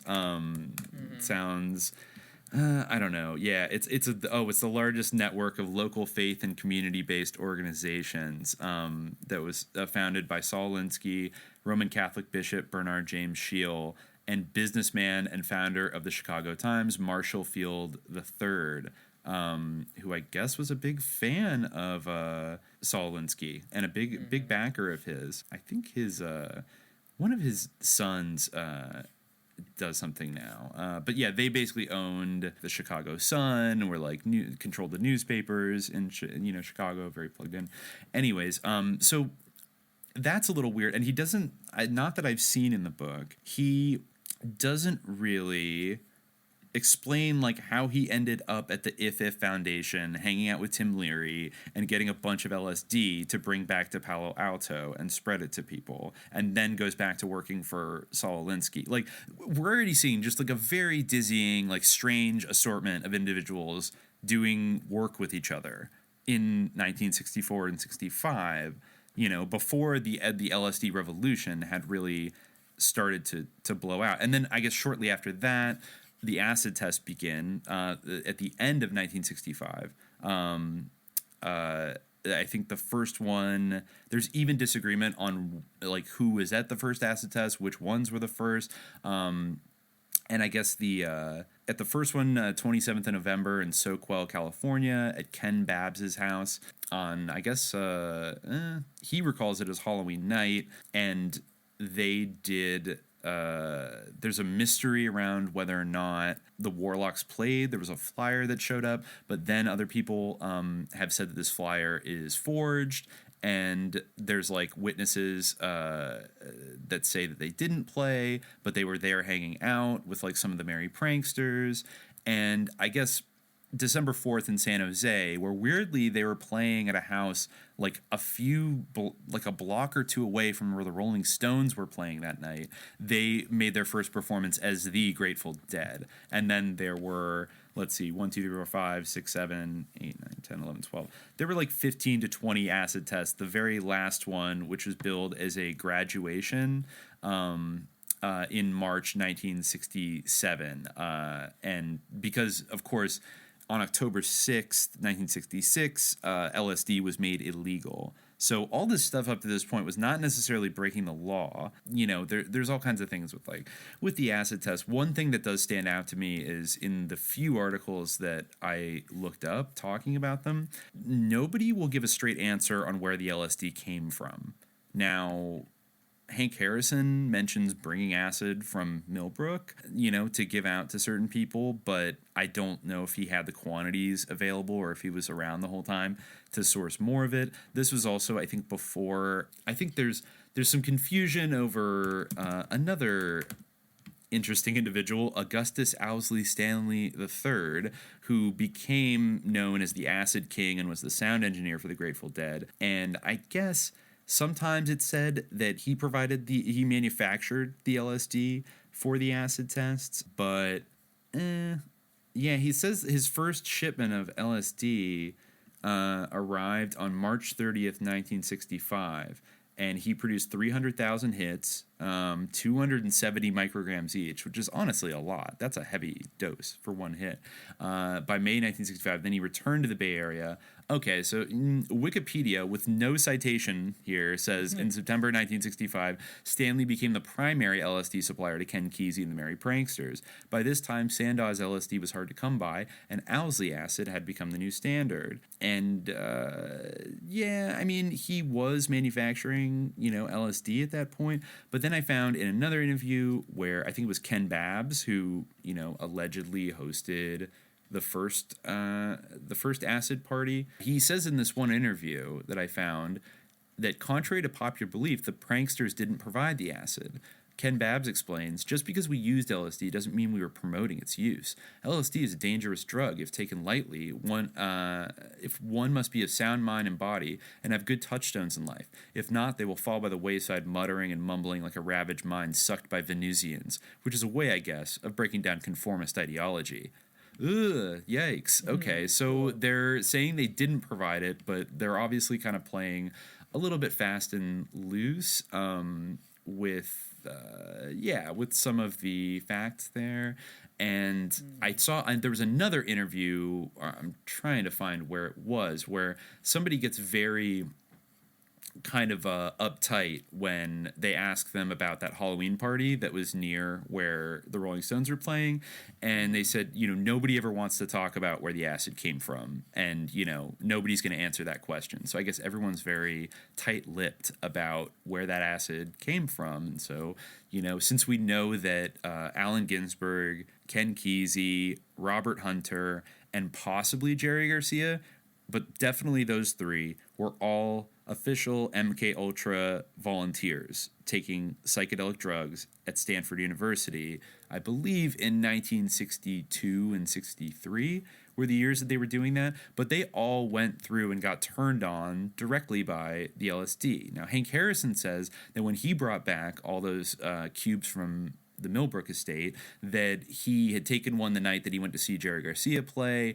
and they hung out, and he gave the acid to some other people, but he didn't give it to Jerry yet. But then a few weeks later, Jerry took it for the first time, and this is supposed to be in 1965, but if Jerry Garcia was taking it in MK Ultra context in 1963, this is where things start to get incredibly sus and weird and start to break down, because, who is the driving force behind, these acid parties? Was it really just a groovy idea that Ken Kesey had? And then he paints his school bus and runs off around the country with Neil Cassidy, the real-life inspiration for Dean Moriarty from Kerouac's On the Road, very much in the mode of, like what you said, like a living saint.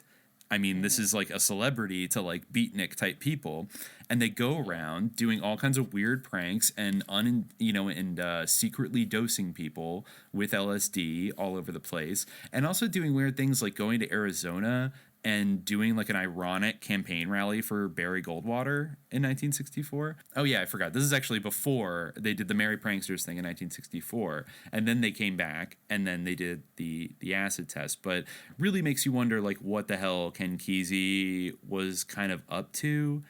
I mean, he did have some money from One Flew Over the Cuckoo's Nest, and which I just watched the other day. Actually, a good movie. I mean, I wanted to be sure in case I really talk shit about him being just like a CIA gobbledygook, but it is quite moving.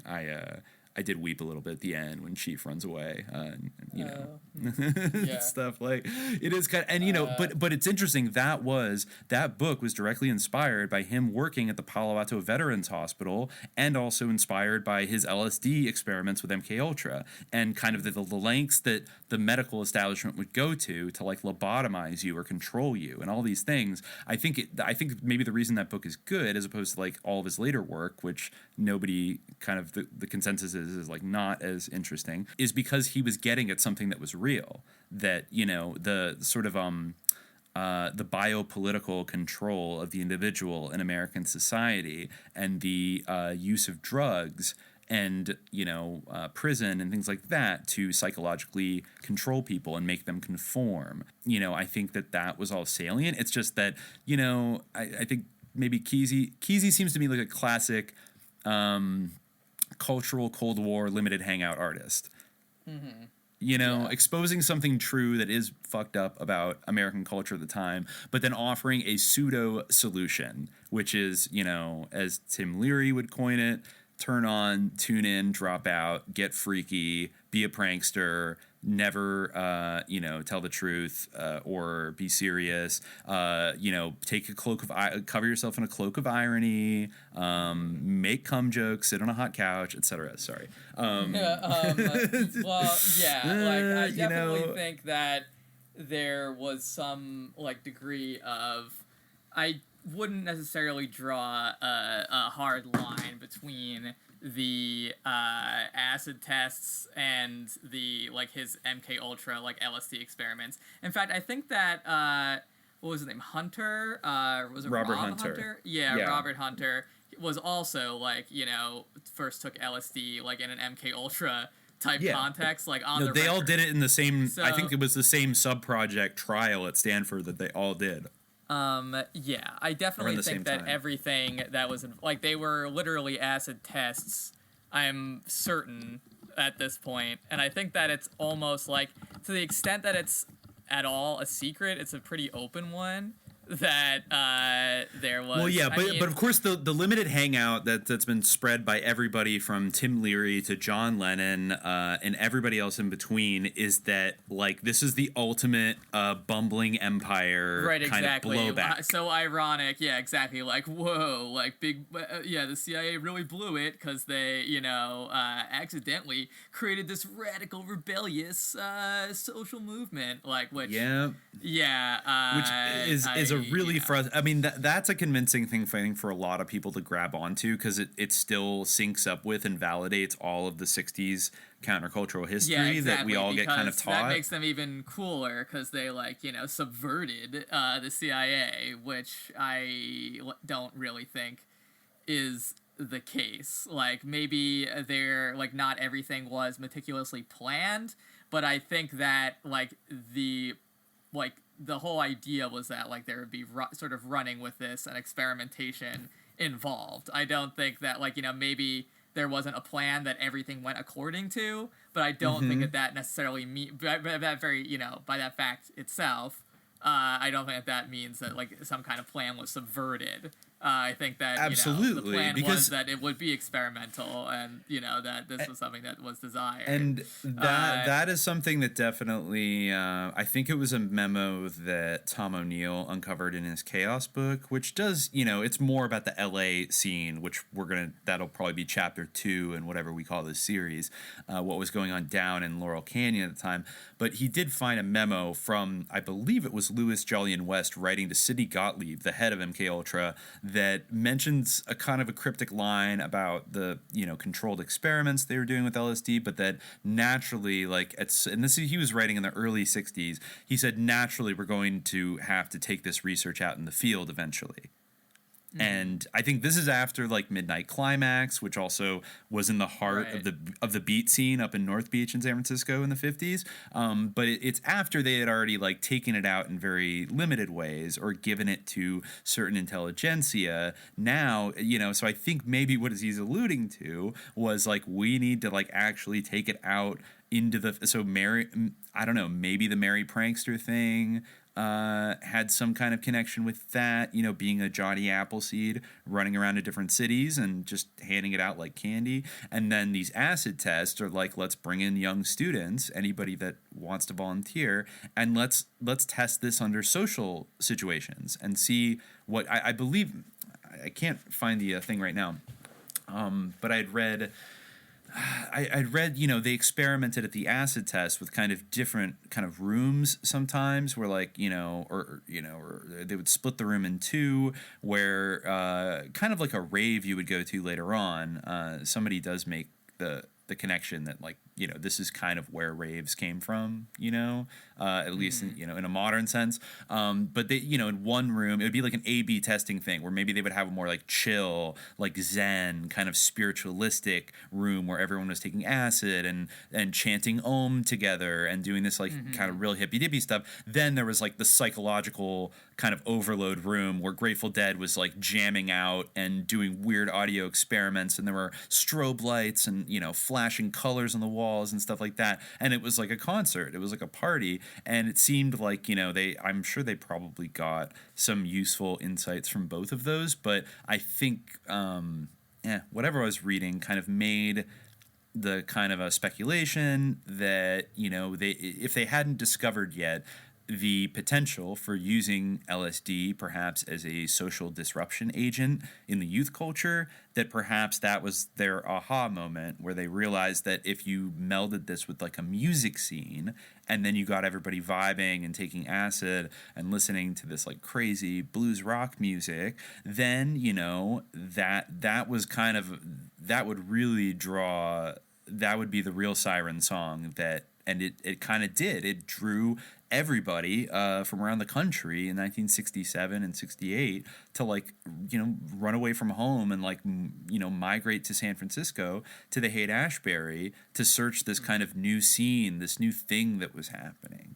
So maybe they did, maybe this was this is also around the time that a couple MK sub-projects that we really don't know anything about also got founded, like MK Search, which I've always been fascinated by. As far as I know, I think all the documents for MK Search were destroyed, and we know very little about it. But we do know that it, unlike Monarch, we know that it existed as a program with money allocated to it. It was they at least had the records of it, and I think there was also maybe one called MK Often, and those I know MK Search, I believe, started in 1964. So. And then, presumably ended when the rest of them, or, went further underground when it all got exposed in 1973. But so what was MK Search doing for those 9 years? You know what I mean?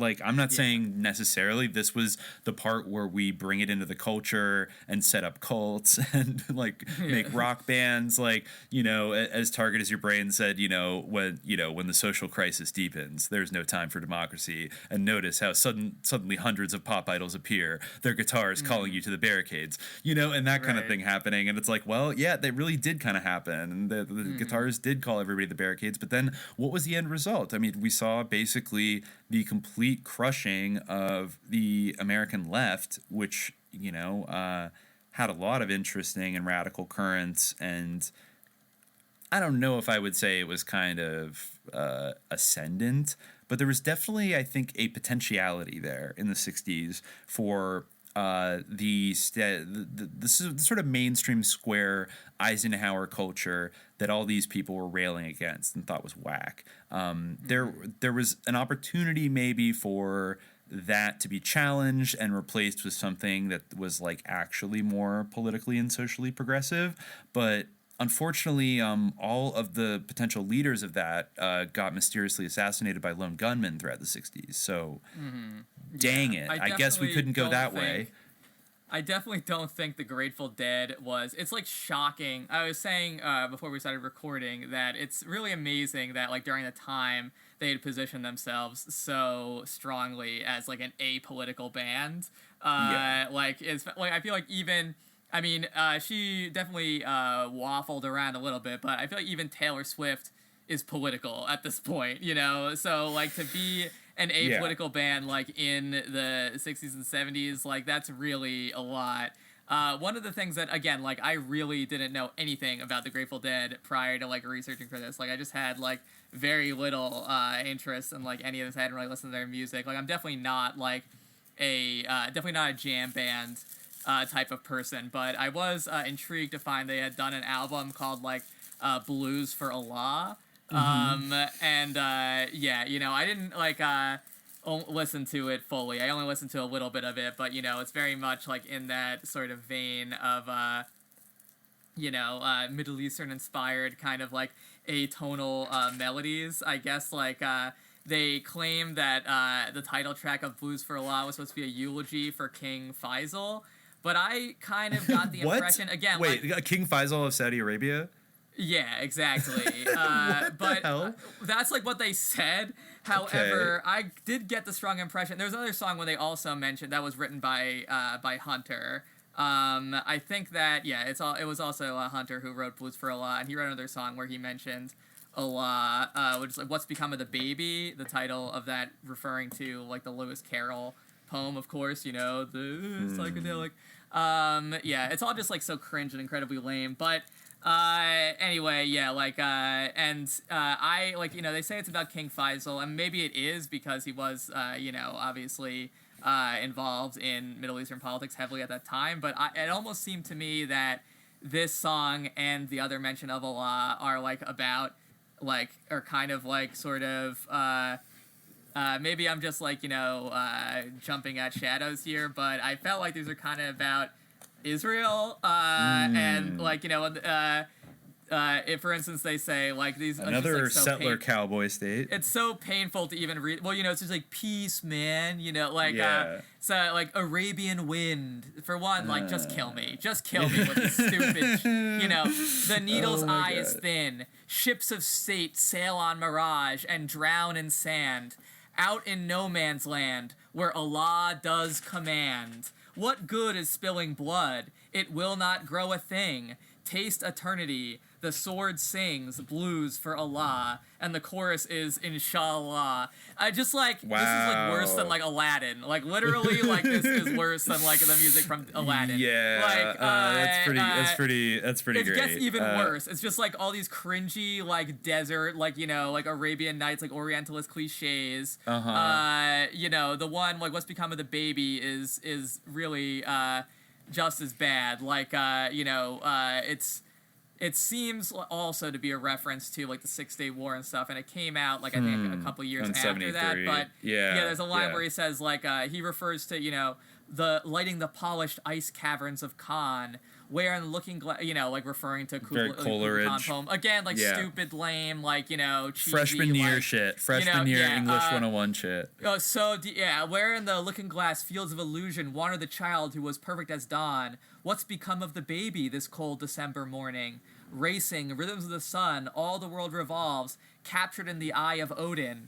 Allah, pray where are you now? All Muhammad's men, blinded by the sparkling water. So I feel like that's about, like, you know, about, like, the 6-Day War, you know? They're blind, you know, all Muhammad's men, like, couldn't win, you know? So, like, it's like, oh, we're apolitical, but we're taking, like, a stupid, annoying, uninformed stance on something that we have, like, no stake in whatsoever.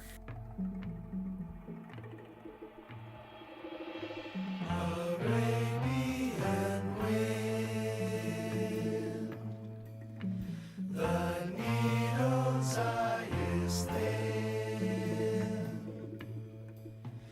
the ships of state sail on mirage and drown in sand.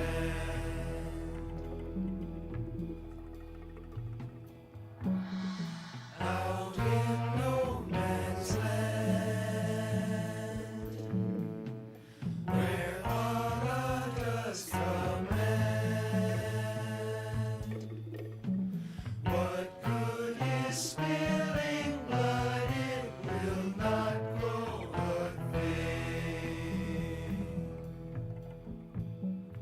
You said before kind of how like these lyrics are just very dumb, but you know, they're like not very, they don't seem very carefully thought out, and are just kind of like vague nonsense. But I do remember reading that this guy Rob Hunter, like at one point he got like really angry and had a huge fight with I guess with Weir. Bob Weir. Yeah, exactly, over you know, how he wasn't saying the right words, and then he was, you know, he said to Barlow, you know, you can have him or whatever.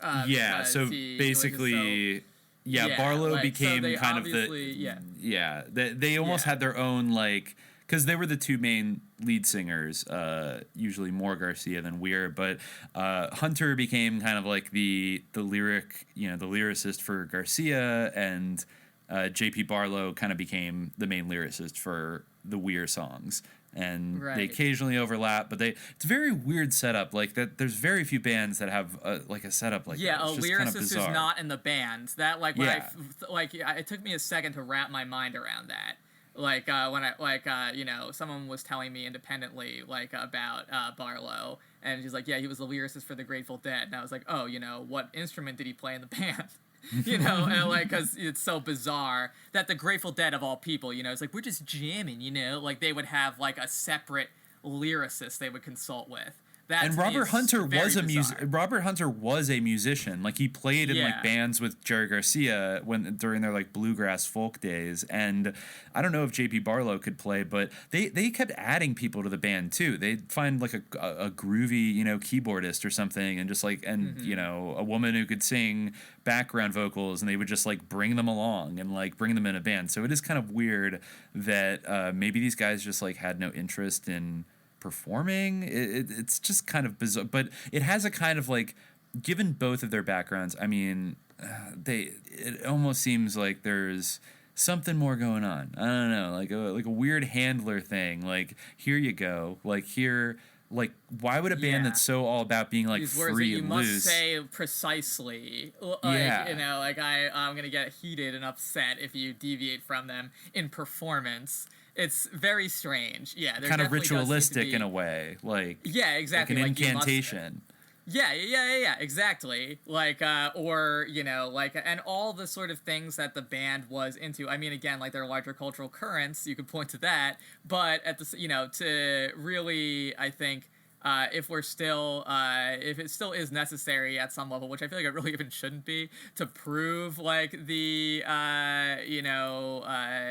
embedment of this or the entanglement of this with the kind of experimentation that's going on in the intelligence community at the time, all of the same like themes that they were interested in are like focuses of the band. Like the power of like, the cultivation of these new sort of musical technologies that they sort of innovated, like the whole idea of the wall of sound, like and the use of this and this like, very controlled environment, the religious experience, psychedelics, the mind, like Nietzsche, like these types of philosophies, engaging with them in an intellectual way, like the birth of tragedy, like, and of course, let's not forget our the other Stanford adjacent guy and Esalen adjacent guy who pops in and out of all this is like Joseph Campbell, and I feel like a lot of like the sort of the myth making of the Grateful Dead and the drawing it syncs up very well with like Hero with a Thousand Faces and the idea that they're like archetypal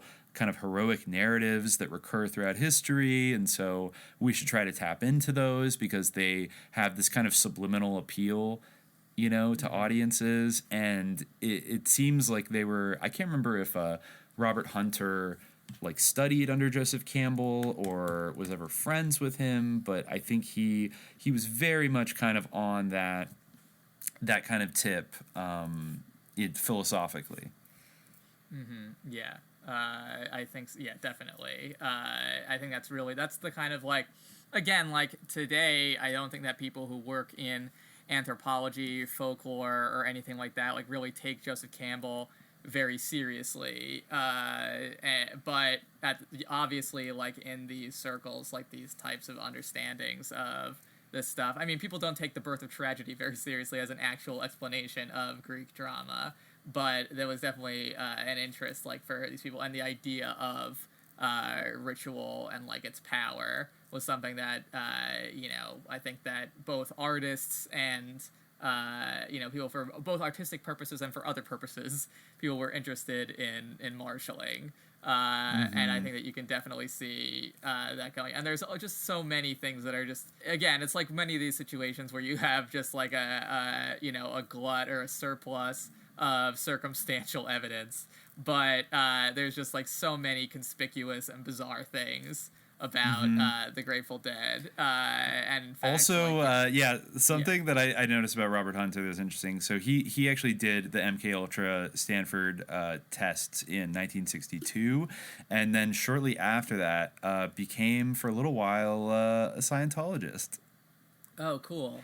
And he's not even the only Scientologist to be in the Grateful Dead. There was also Tom Constantin, who was Hank Harrison says he was friends with in the early 60s before, who was in the, I think he was like a classically trained pianist or something, but ended up in the Air Force as a computer programmer while he was like in the Grateful Dead, and was also had joined the Church of Scientology. So he, along with Pigpen, were the only two members of the Grateful Dead that didn't drop acid because, Scientology is very anti psychotropic drugs.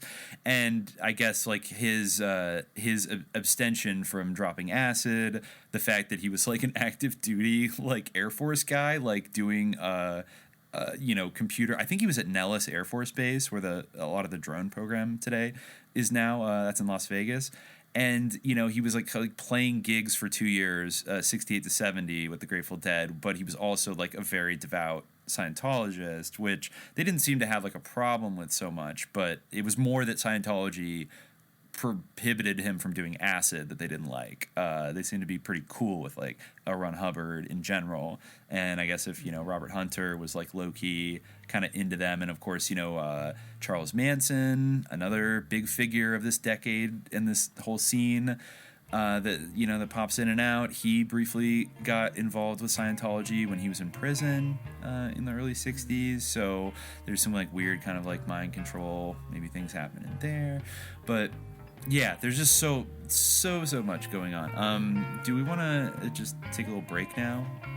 Yeah. We're a little past like 1:45. Then maybe we can talk about Tim Leary a little bit, who kind of intersects. And, well, because I think his ideas that, his weird stories about like working for the CIA are probably relevant to all this. Yeah. Sure. Okay, cool.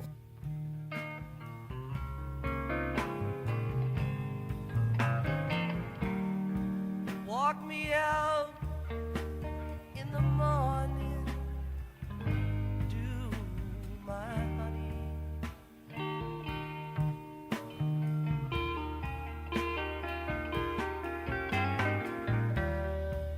Walk me out in the morning, do today.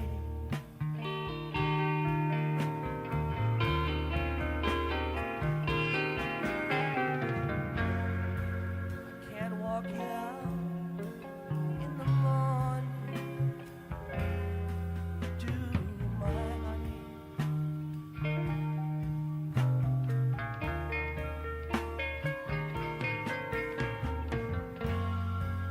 I can't walk out in the morning, do today.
Never see